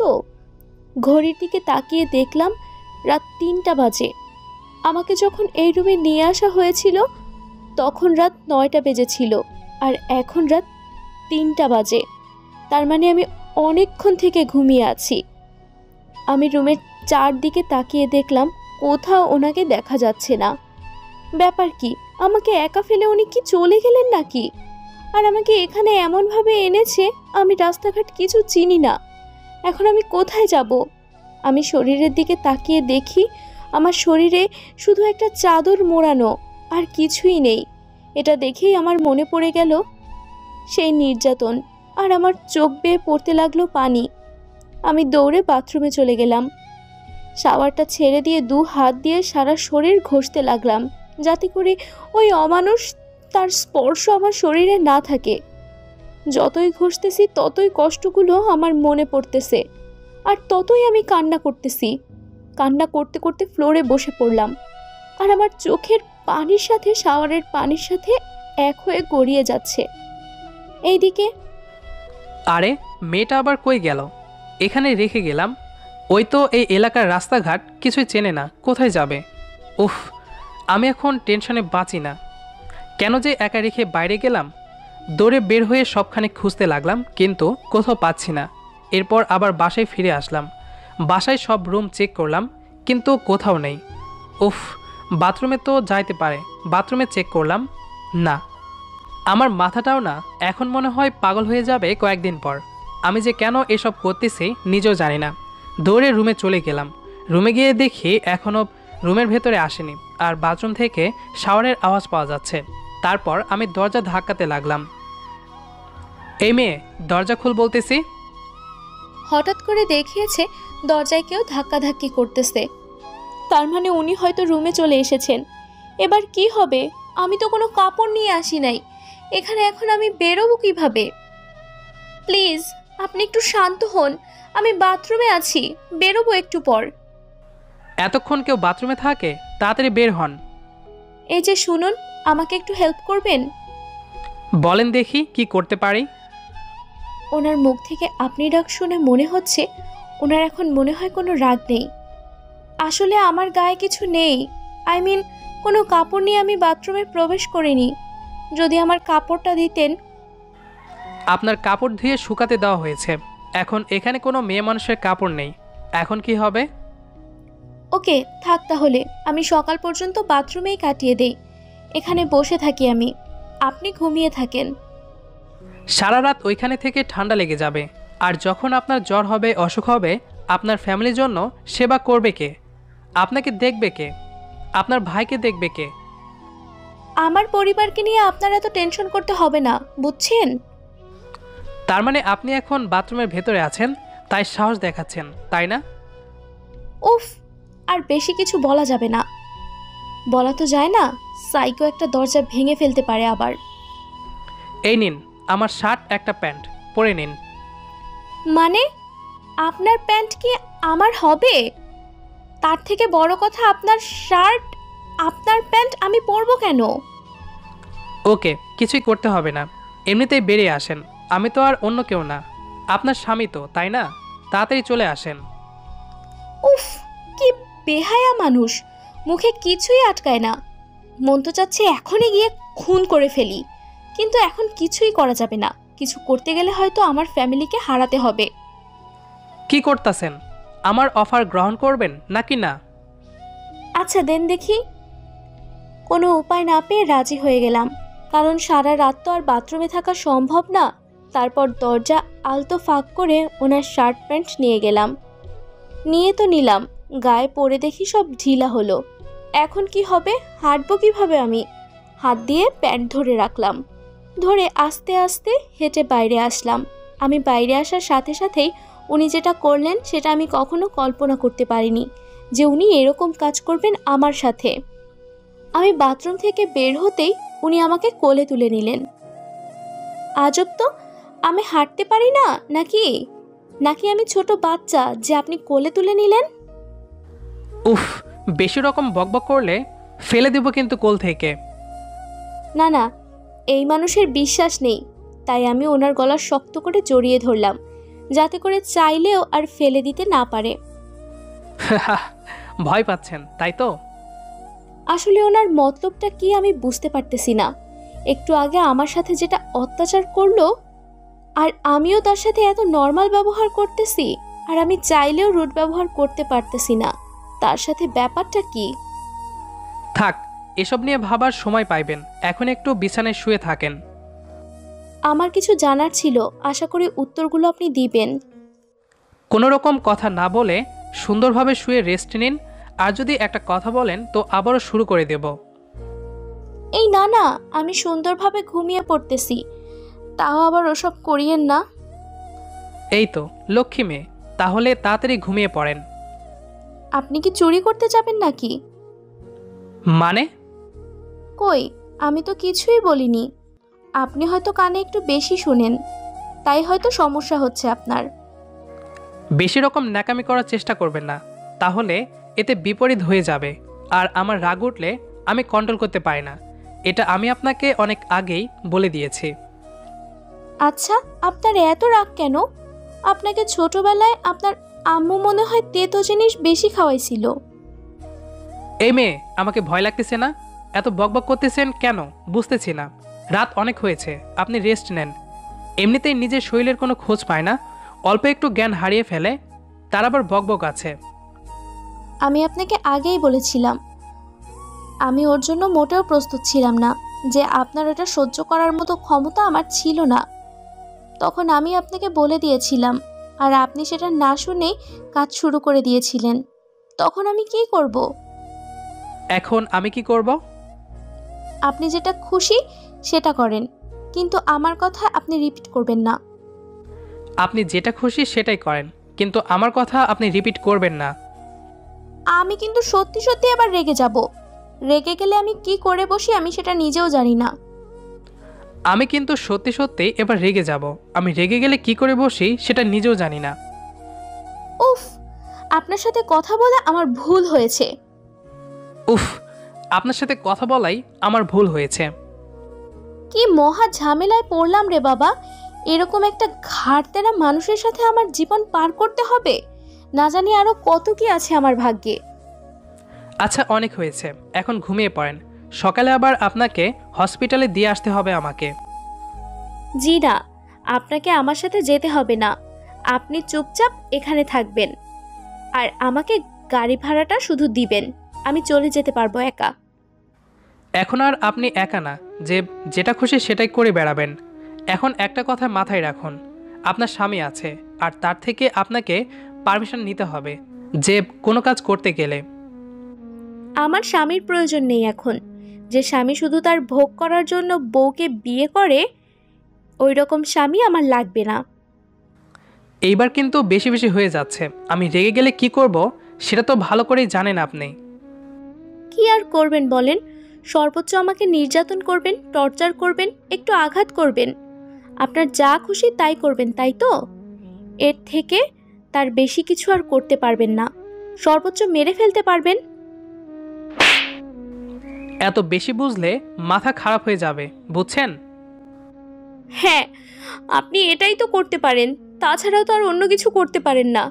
কান্না করে দিলাম। এত রাতে কান্না করা অফ করেন আর ঘুমিয়ে পড়েন। এমনিতে শরীর অসুস্থ আপনার অনেক। আমার শরীর অসুস্থ থাকে সুস্থ থাকে সেটা আমি দেখব, আপনাকে দেখতে হবে না। শুধু আপনাকে আমি বিছানায় সময় দিতে পারলেই আপনার হবে, তাই তো? আচ্ছা, আমি যথেষ্ট চেষ্টা করব আপনাকে বিছানায় সময় দেওয়ার। প্লিজ, হাত জোর করে বলতেছি, আর একটা কথা না। তাহলে আমি কি করে বসবো সেটা নিজেও জানি না, আর আমার রাগের ওপর আমি একটু কন্ট্রোল করতে পারি না। আর আমি রেগে গেলে যে কি করে বসি জানি না। প্লিজ, হাত জোর করে বলতেছি, আপনি শুয়ে পড়েন আর ঘুমিয়ে পড়েন, কান্নাটা বন্ধ করেন। আমি আর কিছুই বললাম না, বালিশে মুখ গুজে দিয়ে কান্না করতে লাগলাম। কারণ এই লোকটাকে বিশ্বাস করতে নেই। আমি তাকে কখনোই মেনে নিতে পারবো না মন থেকে। যার ব্যবহার এরকম, তার সাথে কখনো ভালোবাসা নামক বন্ধনে আবদ্ধ হওয়া যায় না। কান্না করতে করতে কখন যে ঘুমিয়ে গেছি সেটা আমি নিজেও জানি না। যখন আমার ঘুম ভেঙে গেল তখন দেখি চারিদিকে পাখির ডাকাডাকি এর আওয়াজ শোনা যাচ্ছে, আর সকালকার সোনালি রোদ্দুর জানালা ভেদ করে আমার মুখে এসে পড়তেছে। সকালের আবহাওয়াটা বেশ চমৎকার, খুব ভালো লাগতেছে এখন। বিছানা থেকে উঠে গা মড়ামড়ি দিলাম। একটু গায়ে ব্যথা অনুভব হচ্ছে, উঠতে ইচ্ছা করতেছে না, তাই আবার শুয়ে পড়লাম কাঁথাটা গায়ে টেনে নিয়ে। কাঁথাটা বুকের মধ্যে ভালোভাবে আঁকড়ে ধরে শুয়ে আছে। চোখ বন্ধ করে হঠাৎ করে রুমে কারো আসার শব্দ পেলাম। চোখটা আলতো খুলে দেখলাম ওই লোকটা। এই যে সকাল হয়ে গেছে, আপনার কি ঘুম হয়েছে নাকি আরও কিছুক্ষণ ঘুমাবেন? আমি চুপচাপ চোখ বন্ধ করে আছি, কোনো সাড়া দিচ্ছে না তার কথায়। আপনি কি এখনো ঘুমিয়ে আছেন নাকি ঘুমের ভান ধরে আছেন? আমি তাও কোনো কথা বলতেছি না। তারপর দেখি উনি আমার পাশে বসে হাতের আঙুলের ভেতর ওনার হাতের আঙুল দিয়ে মুষ্টিবদ্ধ করে নিলেন খুব শক্ত করে। আমি একটু ব্যথা পেলেও চুপচাপ শুয়ে আছি, কোনো রকম রেসপন্স দিলাম না, কারণ একটু রেসপন্স দিলে উনি বুঝে যাবেন যে আমি জেগে আছি। তারপর উনি ওনার বা হাত দিয়ে আমার চুলগুলো কানের ওপর দিয়ে গুজে দিচ্ছে। হয়তো আজকের এই অনুভূতিটা অন্যরকম হতে পারত যদি তিনি আমার সাথে এরকম খারাপ ব্যবহার না করে আমাকে ভালোবাসা দিয়ে আগলে রাখতেন তাহলে। কিন্তু এখন ওনার জন্য আমার মনে কোনো রকম ভালোবাসা নেই, আছে শুধু ঘৃণা। একটু পরে উনি ওনার ঠোঁট দুটো দিয়ে আমার কপালে আলতো স্পর্শ করে দিলেন। আর এই স্পর্শটা এমনভাবে করেছেন আমার সারা শরীর কেঁপে উঠল। আমিও চোখ বন্ধ করে থাকতে পারলাম না, চোখটা খুলে ফেললাম। কি হচ্ছে এসব? তার মানে আপনি এতক্ষণ ঘুমের ভান ধরেছিলেন, তাই না? এটা একান্ত আমার ব্যাপার, আপনাকে বলতে যাব কেন? আচ্ছা, আমাকে বলতে হবে না। আপনার কাপড়গুলো শুকিয়ে গেছে, এই যে এনে দিলাম, তাড়াতাড়ি পরে নিন। আমি একটু বাইরে আছি, আর একটু পরে গাড়ি আসবে। হসপিটালে যেতে হবে আপনার ভাইকে আনতে। জি না, আমি আপনার সাথে যাচ্ছি না। আমি একাই যাব, আর আপনি আমার সাথে যাবেন না। কেন? আমি গেলে সমস্যা কি? চিন্তা করবেন না, আমি আমার ফোন নাম্বার আপনাকে দিয়ে যাচ্ছি। আপনার যদি আমাকে ভোগ করার ইচ্ছে হয় তো চলে আসেন আমাকে ফোন করে, আমি সব কিছু রেডি রাখবো। প্লিজ, এখন আমি এসব কথা নিয়ে কোনো আলোচনা করতে চাচ্ছি না। আপনার ইচ্ছা, আপনার ফোনটা দিন, আমি আমার ফোন নাম্বার দিয়ে দিচ্ছি। ফোন নাম্বার লাগবে না, আমি তোমার সাথে যাচ্ছি, এটাই ফাইনাল। ও, আমাকে বিশ্বাস করতে পারতেছেন না তাই তো? মনে করতেছেন হারিয়ে যাব? সেরকম কিছু না, উল্টাপাল্টা ভাববেন না প্লিজ। আমি কখনো উল্টাপাল্টা ভাবি না। আমি যা ভাবি ভালো কিছু ভাবি, আর আমার ভাবনাটা সত্যিই হয়। আমি আগেই বলেছি, আপনার যুক্তির সাথে আমি কখনো যুক্তি দিতে পারবো না, তাই আমি বাইরে যাচ্ছি। আপনি আপনার কাপড়টা পরে নিন। কথাটা বলে উনি বাইরে চলে গেলেন, আর আমি উঠে ওয়াশরুমে চলে গেলাম। তারপর ওনার দেওয়া শার্ট আর প্যান্টটা খুলে আমার কাপড়গুলো পরে নিলাম, আর ওনার শার্ট প্যান্ট ভালোভাবে ধুয়ে বাইরে শুকাতে দিয়ে রুমে আসলাম। রুমে আসার পর আমি পুরাই অবাক, কারণ এইটুকু সময় এরা কিভাবে হতে পারে? আমি ওরা স্বপ্ন দেখতেছি, এটা কখনো সম্ভব হতে পারে না। এসব কি হচ্ছে এখানে? আপনার কি মাথা ঠিক আছে নাকি পুরাই পাগল হয়ে যাইতেছেন আপনি দিন দিন? বুঝতেছি না এসব কি করতেছেন আপনি। আচ্ছা, আমাকে কি আপনি এতটাই ঘৃণা করেন যে আমি আপনার সাথে হসপিটালে গেলে আপনার সমস্যা হবে? দেখুন, আপনি যতই যাই করুন না কেন, আপনার তো বিশ্বাস হচ্ছে না আমি মেনে নিয়েছি। চলেন আমার সাথে, চলেন, আমি কিছুই বলবো না। আপনি হয়তো আমাকে বিশ্বাস করতে পারেন না। আপনি হয়তো ভাবছেন যে আমি যদি এখান থেকে যাইতে পারি হয়তো আপনার হাত ছাড়া হয়ে যাব বা পালিয়ে যাব, আর আপনার রাতের সুখ দিতে পারবো না, তাই তো? সবসময় আপনি বিছানার কথাটা টেনে আনেন কেন? আর সবসময় আমাকে রাগাতে কি আপনার খুব ভালো লাগে, তাই না? আমি আর কোনো কথা বাড়াতে চাই না, কারণ অনেকটা লেট হয়ে যাচ্ছে। আমাকে খুব তাড়াতাড়ি হসপিটাল পৌঁছাতে হবে। চলেন, বাইরে গাড়ি আছে, শুধু আপনার জন্য অপেক্ষা করতেছি।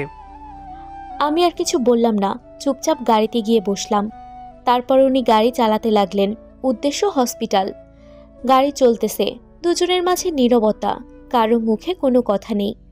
উনি বারবার আর চোখে আমার দিকে তাকাচ্ছেন, হয়তো কিছু বলতে চান কিন্তু সাহস পাচ্ছে না এখন বলার।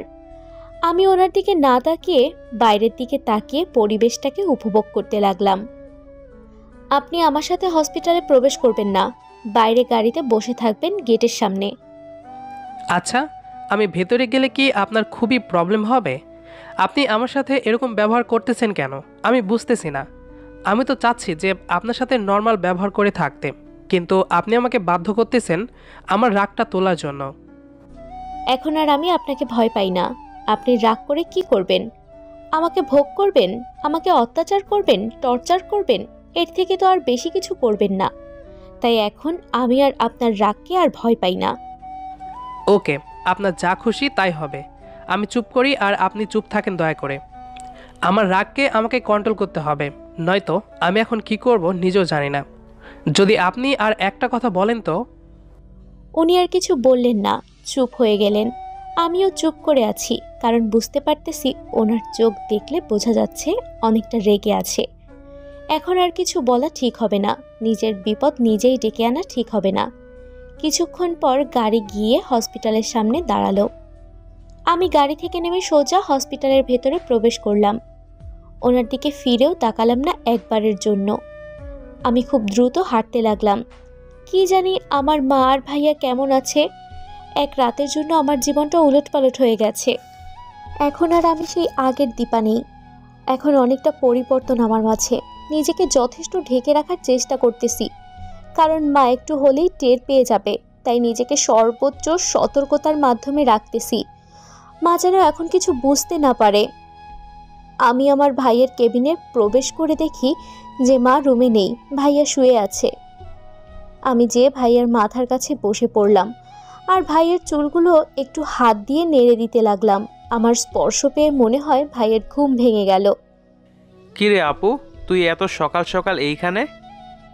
পাগল ভাই আমার, তোকে ছাড়া কি আমার এক মুহূর্ত ভালো কাটে তুই বল? জানিস আপু, তোকে আমি খুব মিস করতেছিলাম। মন থেকে খুব করে চাচ্ছিলাম যে তুই তাড়াতাড়ি চলে আয়। এই দেখ, তুই এখন আমার সামনে চলে এসেছিস। এখন আমার খুব ভালো লাগতেছে জানিস। হ্যাঁ রে ভাই, আমারও অনেক ভালো লাগতেছে। তোর মুখ থেকে আপু ডাকটা শুনে কলিজা ঠান্ডা হয়ে গেল। আচ্ছা আপু, আমি বাড়ি যাচ্ছি কবে? খুব তাড়াতাড়ি যাচ্ছি আমরা বাসায়। তুই একটু রেস্ট নে, আমি দেখি আম্মু কোথায়। আম্মুর সাথে কথা বলে তোর জন্য কিছু নিয়ে আসি। ওকে আমার লক্ষ্মী আপু। আমি আমার ভাইয়ের কপালে একটা চুম্বন এঁকে দিয়ে বাইরে গেলাম। আম্মুকে খুঁজতে লাগলাম। আম্মুকে দেখলাম দুজন নার্সের সাথে কথা বলতেছে। কি হয়েছে আম্মু, এখানে কি কথা বলতেছো? তেমন কোনো কথা না, তুই এসে গেছিস। যা, সকাল থেকে মিলন তোর নাম নিতে নিতে আমারও কান ঝালাপালা করে ফেলেছে। ওর সাথে দেখা কর। আমি মিলনের সাথে দেখা করে আসলাম তোমাকে খুঁজতে। তুমি দেখি রুমে নাই, তাই তোমাকে খুঁজতে বের হলাম। আর দেখি তুমি এখানে কথা বলতেছো।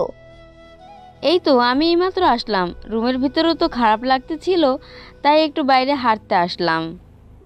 তোমার কোনো সমস্যা হচ্ছে না তো? সমস্যা হলে তুমি বাসায় চলে যাও, আমি এখানে আছি, সমস্যা নেই। আমার কোনো সমস্যা হচ্ছে না, তুই একটু দোকান থেকে কিছু নিয়ে আয় তো মিলনের জন্য। সকাল থেকে কিছু খেতে পারেনি এখনো। তুমি রুমে যাও, আমি নিয়ে আসতেছি। তারপর আম্মুকে রুমে পাঠিয়ে দিয়ে আমি বাইরে আসলাম। একটু বাইরে এসে দেখি উনি গাড়ির সাথে হেলান দিয়ে দাঁড়িয়ে আছে, সানগ্লাস চোখে দিয়ে। পাশ দিয়ে যে মেয়েটা যাচ্ছে সেই মেয়ে ওনার দিকে একটু আড়চোখে তাকিয়ে তারপর যাচ্ছে। আর কিছু মেয়ে তো কথা বলাবলি করতেছে ওনাকে নিয়ে। প্রথম মেয়ে বলছে, ইস দেখ দেখ, ছেলেটা কি হ্যান্ডসাম তাই না? দ্বিতীয় মেয়ে বলল, রে, আমার যদি এরকম একটা বয়ফ্রেন্ড থাকতো তাহলে খুব তাড়াতাড়ি তাকে বিয়ে করে সংসার শুরু করে দিতাম। তখন প্রথম মেয়ে বলল, চল না একটু ছেলেটার সাথে কথা বলে আসি। দ্বিতীয় মেয়ে বলল, ওকে চল দেখি, একটু ট্রাই করে আসি, যদি সিঙ্গেল হয় তাহলে নাম্বার চাইবো। আমি মনে মনে বললাম, লুচ্চা মেয়ে কোথাকার, অন্যের স্বামীর দিকে তাকাতে তোদের লজ্জা করে না? তুই নাম্বার নিবি? দাঁড়া, তোকে দেখাচ্ছি মজা। আমি মেয়ে দুইটার ওইখানে না যেতে মেয়ে দুইটা ওনার কাছে চলে গেল। প্রথম মেয়ে বলল, এই যে মিস্টার, আপনি এই এলাকায় নতুন বুঝি? তখন মাহিন বলল, হ্যাঁ, আমি এখানে নতুন, কিন্তু আপনি কে? আপনাকে তো চিনতে পারলাম না। আর আপনি আমার সাথে? দ্বিতীয় মেয়ে বলল, আচ্ছা কথা বলতে কি চেনা পরিচিত হওয়া লাগে? আস্তে আস্তে চেনা পরিচিত হয়ে যাব, তাই না? সে তখন বলল, কিন্তু আমি আপনাদের সাথে চেনা পরিচিত হতে যাব কোন দুঃখে? বা আপনারা তো আমার কোনো আত্মীয় না যে আপনাদের সাথে আমি পরিচিত হয়ে যাব। প্রথম মেয়ে বলল, এই ছেলে, এত অ্যাটিটিউড কিসের? একটু ভালোভাবে কথা বললে কি হয়? আচ্ছা আপু, বলেন কি শুনতে চান? দ্বিতীয় মেয়ে বলল, আপু মানে আমরা কি আপনার সিনিয়র হব যে আপনি আমাদের আপু বলে সম্বোধন করছেন? আমাদের নাম বলে সম্বোধন করেন। আরে আপু, আমি তো আপনাদের নাম জানি না, বা আমি তো জানি না আপনারা আমার সিনিয়র না জুনিয়র। তাহলে আপনাদের কি বলা উচিত? বউ? প্রথম মেয়ে বলল, আপনিও তো দেখি অনেক মজাদার একজন লোক, কথা বলে ভালো লাগলো। আপনাদের সাথে কথা বলে ভালো লাগলো। দ্বিতীয় মেয়ে বলল, আচ্ছা মিস্টার, আমি কি আপনার ফোন নাম্বারটা পেতে পারি? জি। বাহ, কি সুন্দর! ফ্রি মুভি দেখতেছিলাম, তাই না? আমার কথা শুনে উনি কেন ভীষণ রেগে গেলেন বুঝতে পারলাম না। হয়তো উনি আমাকে এভাবে আসাটা মেনে নিতে পারেনি। আপনি এখানে? হ্যাঁ, তখন একটা কারণে এসেছিলাম, কিন্তু এসে যেটা দেখতে পেলাম ভালোই হলো। আপনার আর একটা রূপ দেখতে পেলাম আমি। দেখুন, আপনি যেটা দেখেছেন সব ভুল দেখেছেন। থাক মিস্টার, আপনি কথা বলেন, আমি আসতেছি। এই যে শুনুন, আপনার দেখার মাঝে ভুল আছে। আমার কথাটা সম্পূর্ণ শুনুন, তারপর আপনি এইভাবে রাগ করে থাকবেন না, বুঝেছেন? আমি আপনার কথা শুনতে চাচ্ছি না, অতএব এখন আপনি আমার কথা মতো চলবেন না। আপনি এখানে দাঁড়িয়ে থাকেন আর ওই মেয়েটার সাথে কথা বলেন। আমি যেখানে যাচ্ছি যাইতে দেন, আর আমার পেছনে একদম আসবেন না। তারপর আমি ওনাকে পাত্তা না দিয়ে চলে আসতে লাগলাম। হঠাৎ করে পেছনে তাকিয়ে দেখি উনি মেয়ে দুটোর সাথে যেটা করলেন সেটা আমি কখনো কল্পনা করতে পারিনি। একটা মানুষ এতটা খারাপ হতে পারে? ছি! প্রথম মেয়ে বললেন, এটা আপনি কিভাবে করতে পারলেন? কুত্তার বাচ্চা, আমি তোদেরকে বলেছিলাম না তোরা আমার সাথে কথা বলবি না? তোরা এখান থেকে চলে যা। তোদের জন্য এখন আমাকে ভুল বুঝতাছে। তোদের মতো মেয়েকে তো আমি... প্রথম মেয়ে বলল, ওই কুত্তার বাচ্চা, তুই আমাকে চিনিস? তুই আমাকে থাপ্পড় মারলি। এখন যদি আমি ইচ্ছা করি তোকে আমি এখানে মেরে ফেলতে পারি। তুই আমাকে জানিস আমি কে? তুই কে রে? তোর কত শক্তি আছে? যা, ফোন করে ডাক তোর বাপকে। যদি আমাকে কিছু করতে পারে তারপর বলিস। ভাগ এখান থেকে। দ্বিতীয় মেয়ে বলল, আপনি মোটেই কাজটা ঠিক করলেন না, এজন্য আপনাকে পস্তাতে হবে। এখান থেকে যাবি নাকি পিটাইতে পিটাইতে মেরে ফেলবো? এখান থেকে যা। আমি আমার রাগ কন্ট্রোল করতে পারি না, তাই ভালো ভালোই বলছি, এখান থেকে চলে যা। আমি এখানে দাঁড়িয়ে দেখছি মেয়ে দুটো যাচ্ছে না, ওখানে দাঁড়িয়েই আছে আর ওনার সাথে কথা কাটাকাটি করতেছে। আমি বুঝতে পারলাম উনি এখন প্রচুর রেগে আছেন। কখন যে কি করে বসে পড়ে আবার। আমি আর ওখানে দাঁড়িয়ে না থেকে ওনাদের কাছে চলে গেলাম। নিজেকে কি মনে করেন? আর আপনি এতটা নিচু মনের হতে পারেন কিভাবে? না হয় মেয়ে দুটো আপনার সাথে কথা বলতে এসেছে, তাই বলে আপনি ওনাদের সাথে এরকম ব্যবহার করতে পারেন না। এটা ঠিক না। আপনি যেটা করবেন আমার সাথে সেটা ঠিক, আর আমি কিছু করলে সেটা অন্যায়, তাই না? আমি সেরকম কিছু বলতেছি না। এখন আপনি আমার সাথে আসেন। আর আপুরা, আমি অনুরোধ করে বলতেছি, প্লিজ কিছু মনে করিয়েন না। ওনার একটু রাগ বেশি তো, তাই আপনাদের সাথে এরকম ব্যবহার করে ফেলেছে। প্লিজ ওনাকে ক্ষমা করে দিন। আর আপনারা যে কাজে এসেছেন সেই কাজে চলে যান। কিছু মনে করবেন না প্লিজ আপুরা। তারপর মেয়ে দুটা চলে গেল, কিন্তু যাওয়ার আগে বলে গেল যে ওনাকে ছাড়বে না। এখন আপনার মন শান্তি হয়েছে, তাই তো? এখন আসেন আমার সাথে। যদি কখনো বিপদে পড়েন তখন কেউ আপনাকে সাহায্য করতে যাবে না, আপনার এই রাগের কারণে, বুঝছেন? আমি কারো কাছ থেকে সাহায্য চাইবো না, বুঝছেন? আমি যদি মরে যাই তো যাব, তাও কারো কাছ থেকে সাহায্য চাই না আমি। আচ্ছা, আপনি এরকম কেন বুঝি না, আপনার এত রাগ কেন? দেখুন, এটা রাস্তা, এখানে এসব নিয়ে আলোচনা না করাই ভালো। আপনি ভেতরে যান, আমি এখানে আছি। আর আপনার কতক্ষণ লাগবে বাইরে আসতে? সঠিক জানি না, ওদের সাথে কথা বলতে হবে। কবে রিলিজ দিবে আমার ভাইকে? আপনি দোকান থেকে ঘুরে আসুন, আমার একটু হসপিটালের ভেতর কাজ আছে। হসপিটালের ভেতরে আপনার আবার কিসের কাজ? আমার একটু সমস্যা হচ্ছে, আমি একটু ডাক্তারের সাথে কথা বলবো। আপনি আসেন, আমি ডক্টরের সাথে কথা বলে আসি। কেন? আপনি তো ঠিক আছেন, আপনার কি হলো? উফ, এত প্রশ্ন করলে কি চলে? আপনি জানতো, আমি একটু ডাক্তারের সাথে কথা বলে আসি। তারপর আমি আর কিছু না বলে চুপচাপ দোকান থেকে কিছু ফলমূল কিনে নিতে গেলাম, আর উনি হসপিটালের ভেতরে প্রবেশ করলেন। আসসালামু আলাইকুম আঙ্কেল, কেমন আছেন? এই তো বাবা, ভালো আছি। তুমি কেমন আছো? আপনাদের দোয়ায় ভালোই আছে আঙ্কেল। আর আমি যে ব্যাপারে এসেছি আপনি নিশ্চয়ই বুঝতে পেরেছেন। হ্যাঁ বাবা, তোমার কথা মতো তো সব করলাম। এখন রিলিজ নিয়ে তুমি কথা বলতে চাইছো, তাই তো? হ্যাঁ, আর আপনি কিভাবে বুঝতে পারলেন যে আমি রিলিজ নিয়ে কথা বলতে এসেছি? না, আমার মনে হলো তাই বললাম। আচ্ছা আঙ্কেল, তো আর কত টাকা দিতে হবে হসপিটাল কর্তৃপক্ষকে? বেশি না বাবা, অল্প কিছু টাকা দিলেই হয়ে যাবে। মাত্র 20,000 টাকা হলেই এনাফ। এই নেন টাকাটা, আর এটা গোপন থাকে যেন, এখনও প্রকাশ করার দরকার নেই। আমি এখন আসি, ভালো থাকবেন। আচ্ছা বাবা, কখনো কোনো সাহায্য লাগলে বলিও, যথেষ্ট চেষ্টা করব। ধন্যবাদ আঙ্কেল। আমি দোকান থেকে কিছু ফলমূল নিয়ে আসলাম। এসে কেবিনের ভেতর প্রবেশ করে দেখি আম্মু আর ভাইয়া কথা বলতেছে। তো আমার ভাইটার এখন কেমন লাগতেছে? জি আপু, অনেক ভালো লাগতেছে। আমি কবে বাড়ি যাব? এখন আর বাড়ি যাওয়া হচ্ছে না, তোমাকে কয়েকদিন রেস্টে থাকতে হবে, নয়তো তুমি বাসায় গিয়ে বাদরামো শুরু করে দিবে। তখন আবার রোগ বেশি হবে, তখন তোমাকে নিয়ে টেনশন করতে হবে। তাই তুমি এখানে ধৈর্য ধরে 2-1 দিন রেস্টে থাকো, তাহলে আর কখনো তোমার সমস্যা হবে না। ওকে আমার লক্ষ্মী আপু, তুমি যা বলবে আমি তাই শুনবো। ফলগুলো আমাকে দে, আমি কেটে দেই ওকে। ওকে আম্মু। তোকে এরকম দেখাচ্ছে কেন মা? তোর কি কিছু হয়েছে রাতে? আরে আম্মু, তুমিও না সবসময় একটু বেশি বেশি ভাবো, তাই না? আমার কিছুই হয়নি, আমি একদম ঠিক আছি। তোমার চোখে তো সবসময় আমাকে সন্দেহ লাগে, তাই না?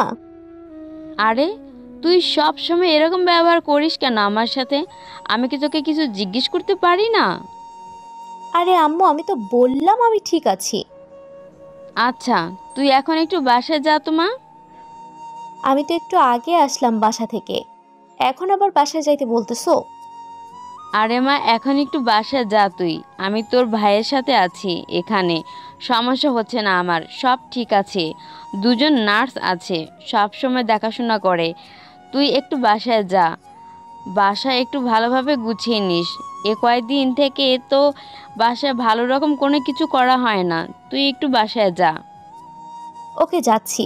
এখন আবার না গেলে তোমার নানা ধরনের কথা শুনতে হবে। তার থেকে আমি এখন চলে যাই, আবার বিকেলে আসব। ওকে যা, আর রাস্তা দেখে শুনে চলাফেরা করিস একটু মা। বলা তো যায় না এখানকার বকাটা ছেলে পেলেদের কথা।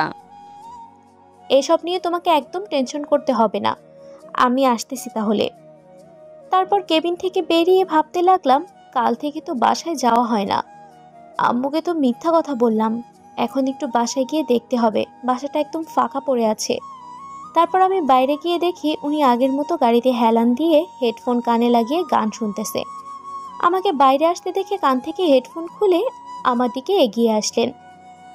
গাড়িতে ওঠেন, আমার বাসায় নিয়ে যান আমাকে।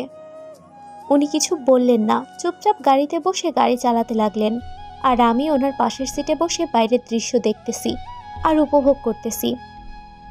আচ্ছা, আপনি তো আমাকে একটি বারের জন্য জিজ্ঞেস করলেন না আমি কেন আপনাকে আমার বাসায় যাইতে বললাম? আমার এখানে প্রশ্ন করার কি আছে?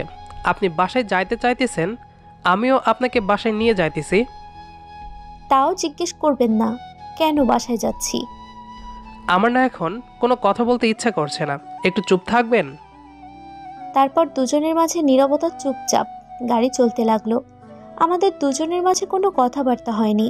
কিছুক্ষণ পর আমরা আমাদের বাসায় পৌঁছে গেলাম। নেমে বাসার ভেতরে আসেন।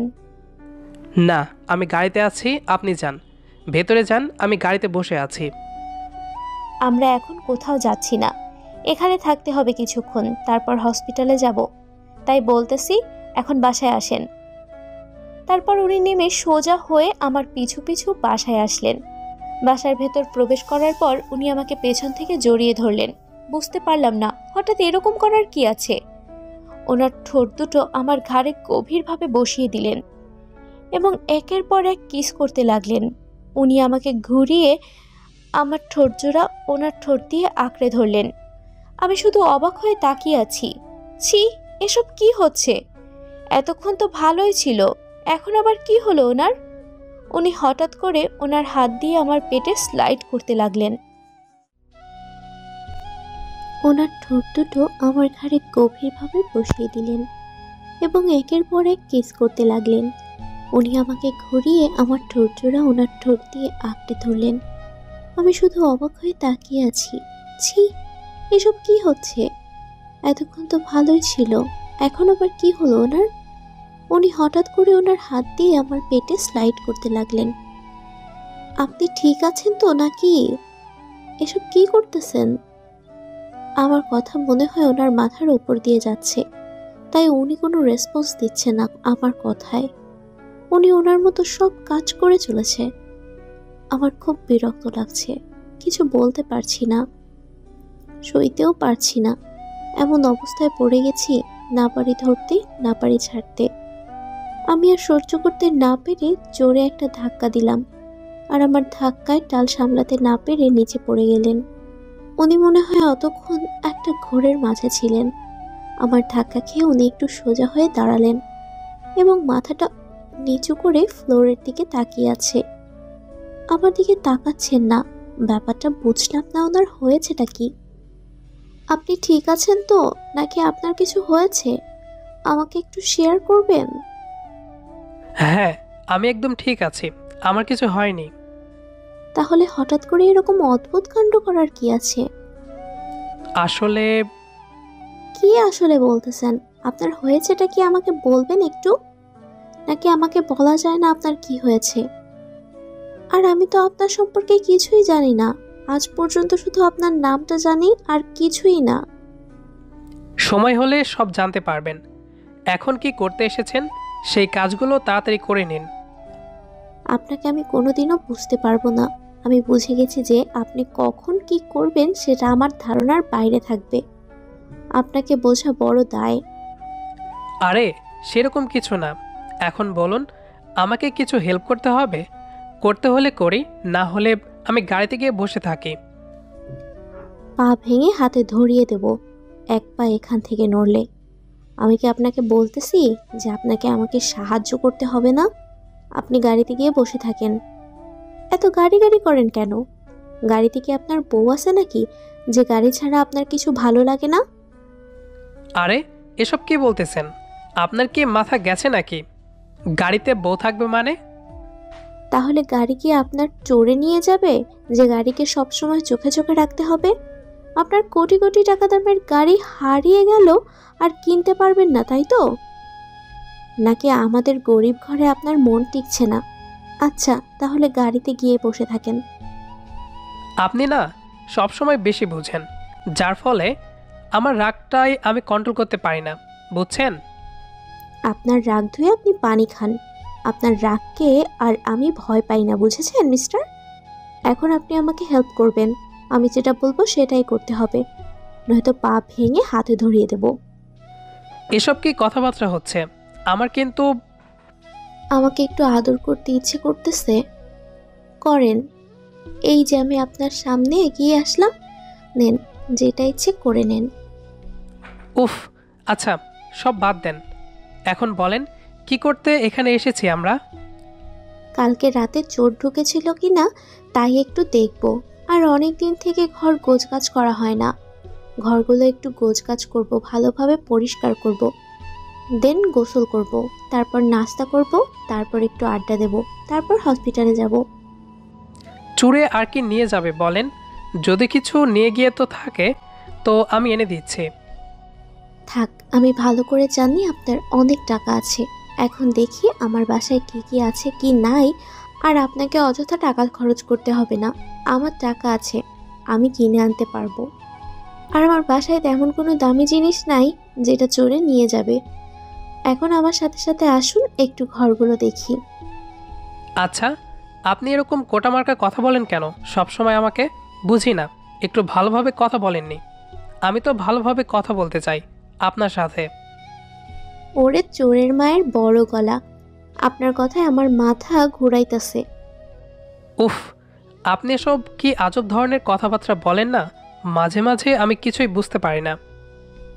ওকে, আপনাকে কিছুই বুঝতে হবে না। এখন আমার সাথে আসেন, ঘরগুলো গোছাতে হবে। আপনি আমাকে সাহায্য করবেন। বিছানার গুছিয়ে তারপর রুম ঝাড়ু দিতে হবে, তারপর কাপড় চোপড় গুছিয়ে রাখতে হবে। সব কিছুতেই হেল্প করবেন, চলেন।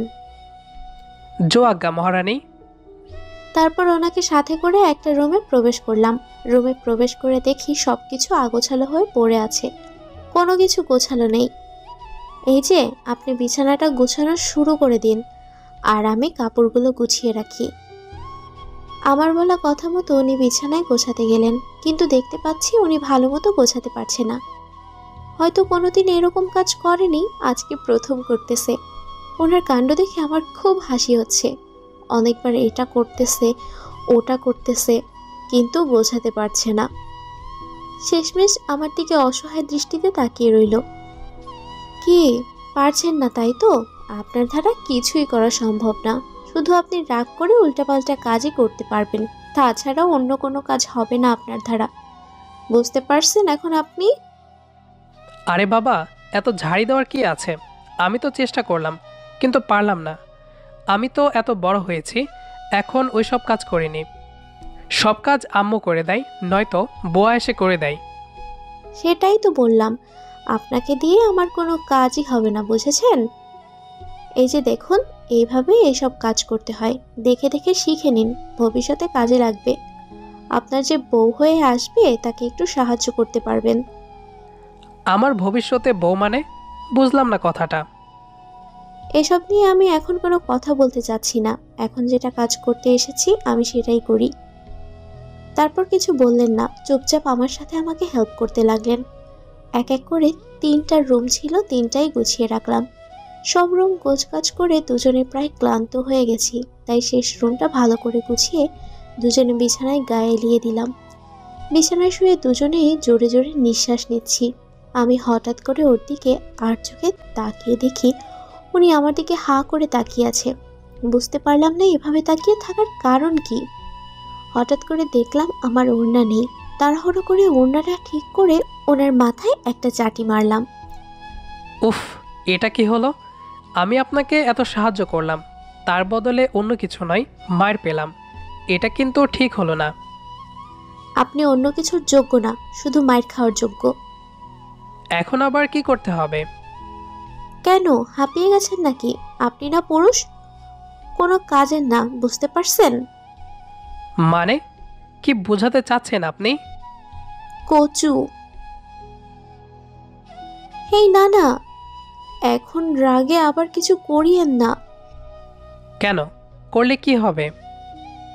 প্লিজ না না। তারপর উনি আমার কোনো কথা না শুনে একটা অঘটন ঘটিয়ে ফেললেন। দেখেন, এখন এসব কিছু হচ্ছে না। এখন তাড়াতাড়ি ওঠেন, আর আমি রুমগুলো ঝাড়ু দেব। উফ, সব সময় এত কাজ কাজ কাজ কাজ করলে কি চলবে? না, সারাদিন আপনার সাথে আমি রোম্যান্স করি, তাহলে সুন্দর চলবে, তাই না? আপনি এত আনরোমান্টিক কেন বলেন তো? আমার মতো রোমান্টিক হতে পারেন না? আমার আর খেয়ে দিয়ে কাজ নাই, রোমান্টিক হই আমি। আপনি থাকেন আপনার মতো বেয়াদব। বেয়াদব কথা ভাবলেই জিভে কামড় দিলাম। এটা আমি কি বললাম, ধুর। আচ্ছা যান, তাহলে আপনি আপনার কাজগুলো সেরে আসেন, আমি একটু রেস্ট নেই। আমার কিছু ভালো লাগতেছে না। একা একা শুয়ে থাকলে আরো খারাপ লাগবে। এর থেকে ভালো আপনি আমার সাথে সাথে আসুন, তাহলে দুজনে গল্প করতে করতে কাজগুলো করব। আমার কাজ করতে ভালো লাগবে, আর আপনার খারাপ মনটা ভালো হয়ে যাবে। আমার মন খারাপ, তাতে আপনার সমস্যা কি? আমার মন খারাপ থাক, তাই ভালো। আপনি তো সেটাই চান, আমার মন সারাদিন খারাপ থাক। আমি আপনার সাথে কথা না বলি বা আমি আপনাকে ডিস্টার্ব না করি, আপনি এটাই তো চান, তাই না? দেখেন, এরকম ছোট বাচ্চাদের মতো বারবার ঝগড়া লাগাবেন না আমার সাথে, প্লিজ। নিজেই ছোট বাচ্চা, আমাকে বলে ছোট বাচ্চা?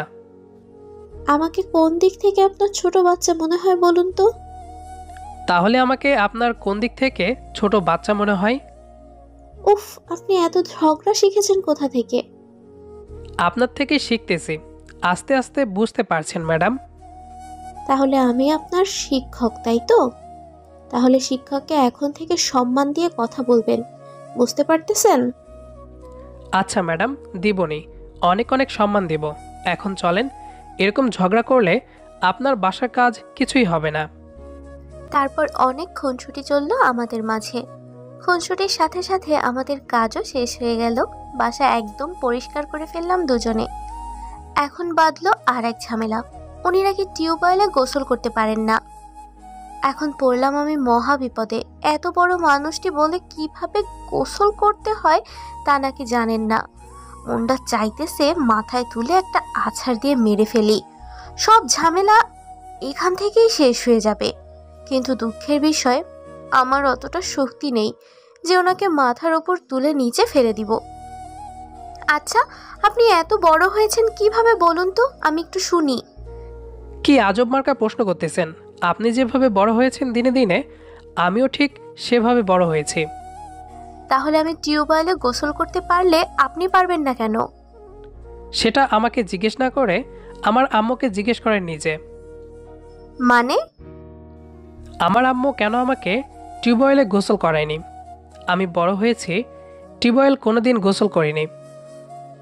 ও মোর আল্লাহ, তুমি উপর থেকে দড়ি ফালাও, মুই এখান থেকে উপরে উঠা যাই। তারপর অনেক কষ্ট করে বালতিতে পানি তুলে ওনাকে গোসল করিয়ে দিলাম। আমি এই প্রথম কোনো পুরুষ মানুষকে গোসল করিয়ে দিলাম। লজ্জা লজ্জা লাগতেছিল, কিন্তু কিছু করার নাই, লজ্জার মাথা খেয়ে গোসলটা করিয়ে দিলাম। এই যে আপনার গোসল করানো শেষ, এখন আপনি রুমে গিয়ে আপনার জামা কাপড়গুলো পরে নিন, আমি এখন গোসল করব। এটা আবার কেমন কথা? আপনি আমার গোসল করানো দেখলেন, আমি আপনার গোসল করা দেখব না, এটা কেমন কথা? কি? এত চিৎকার করা কি আছে?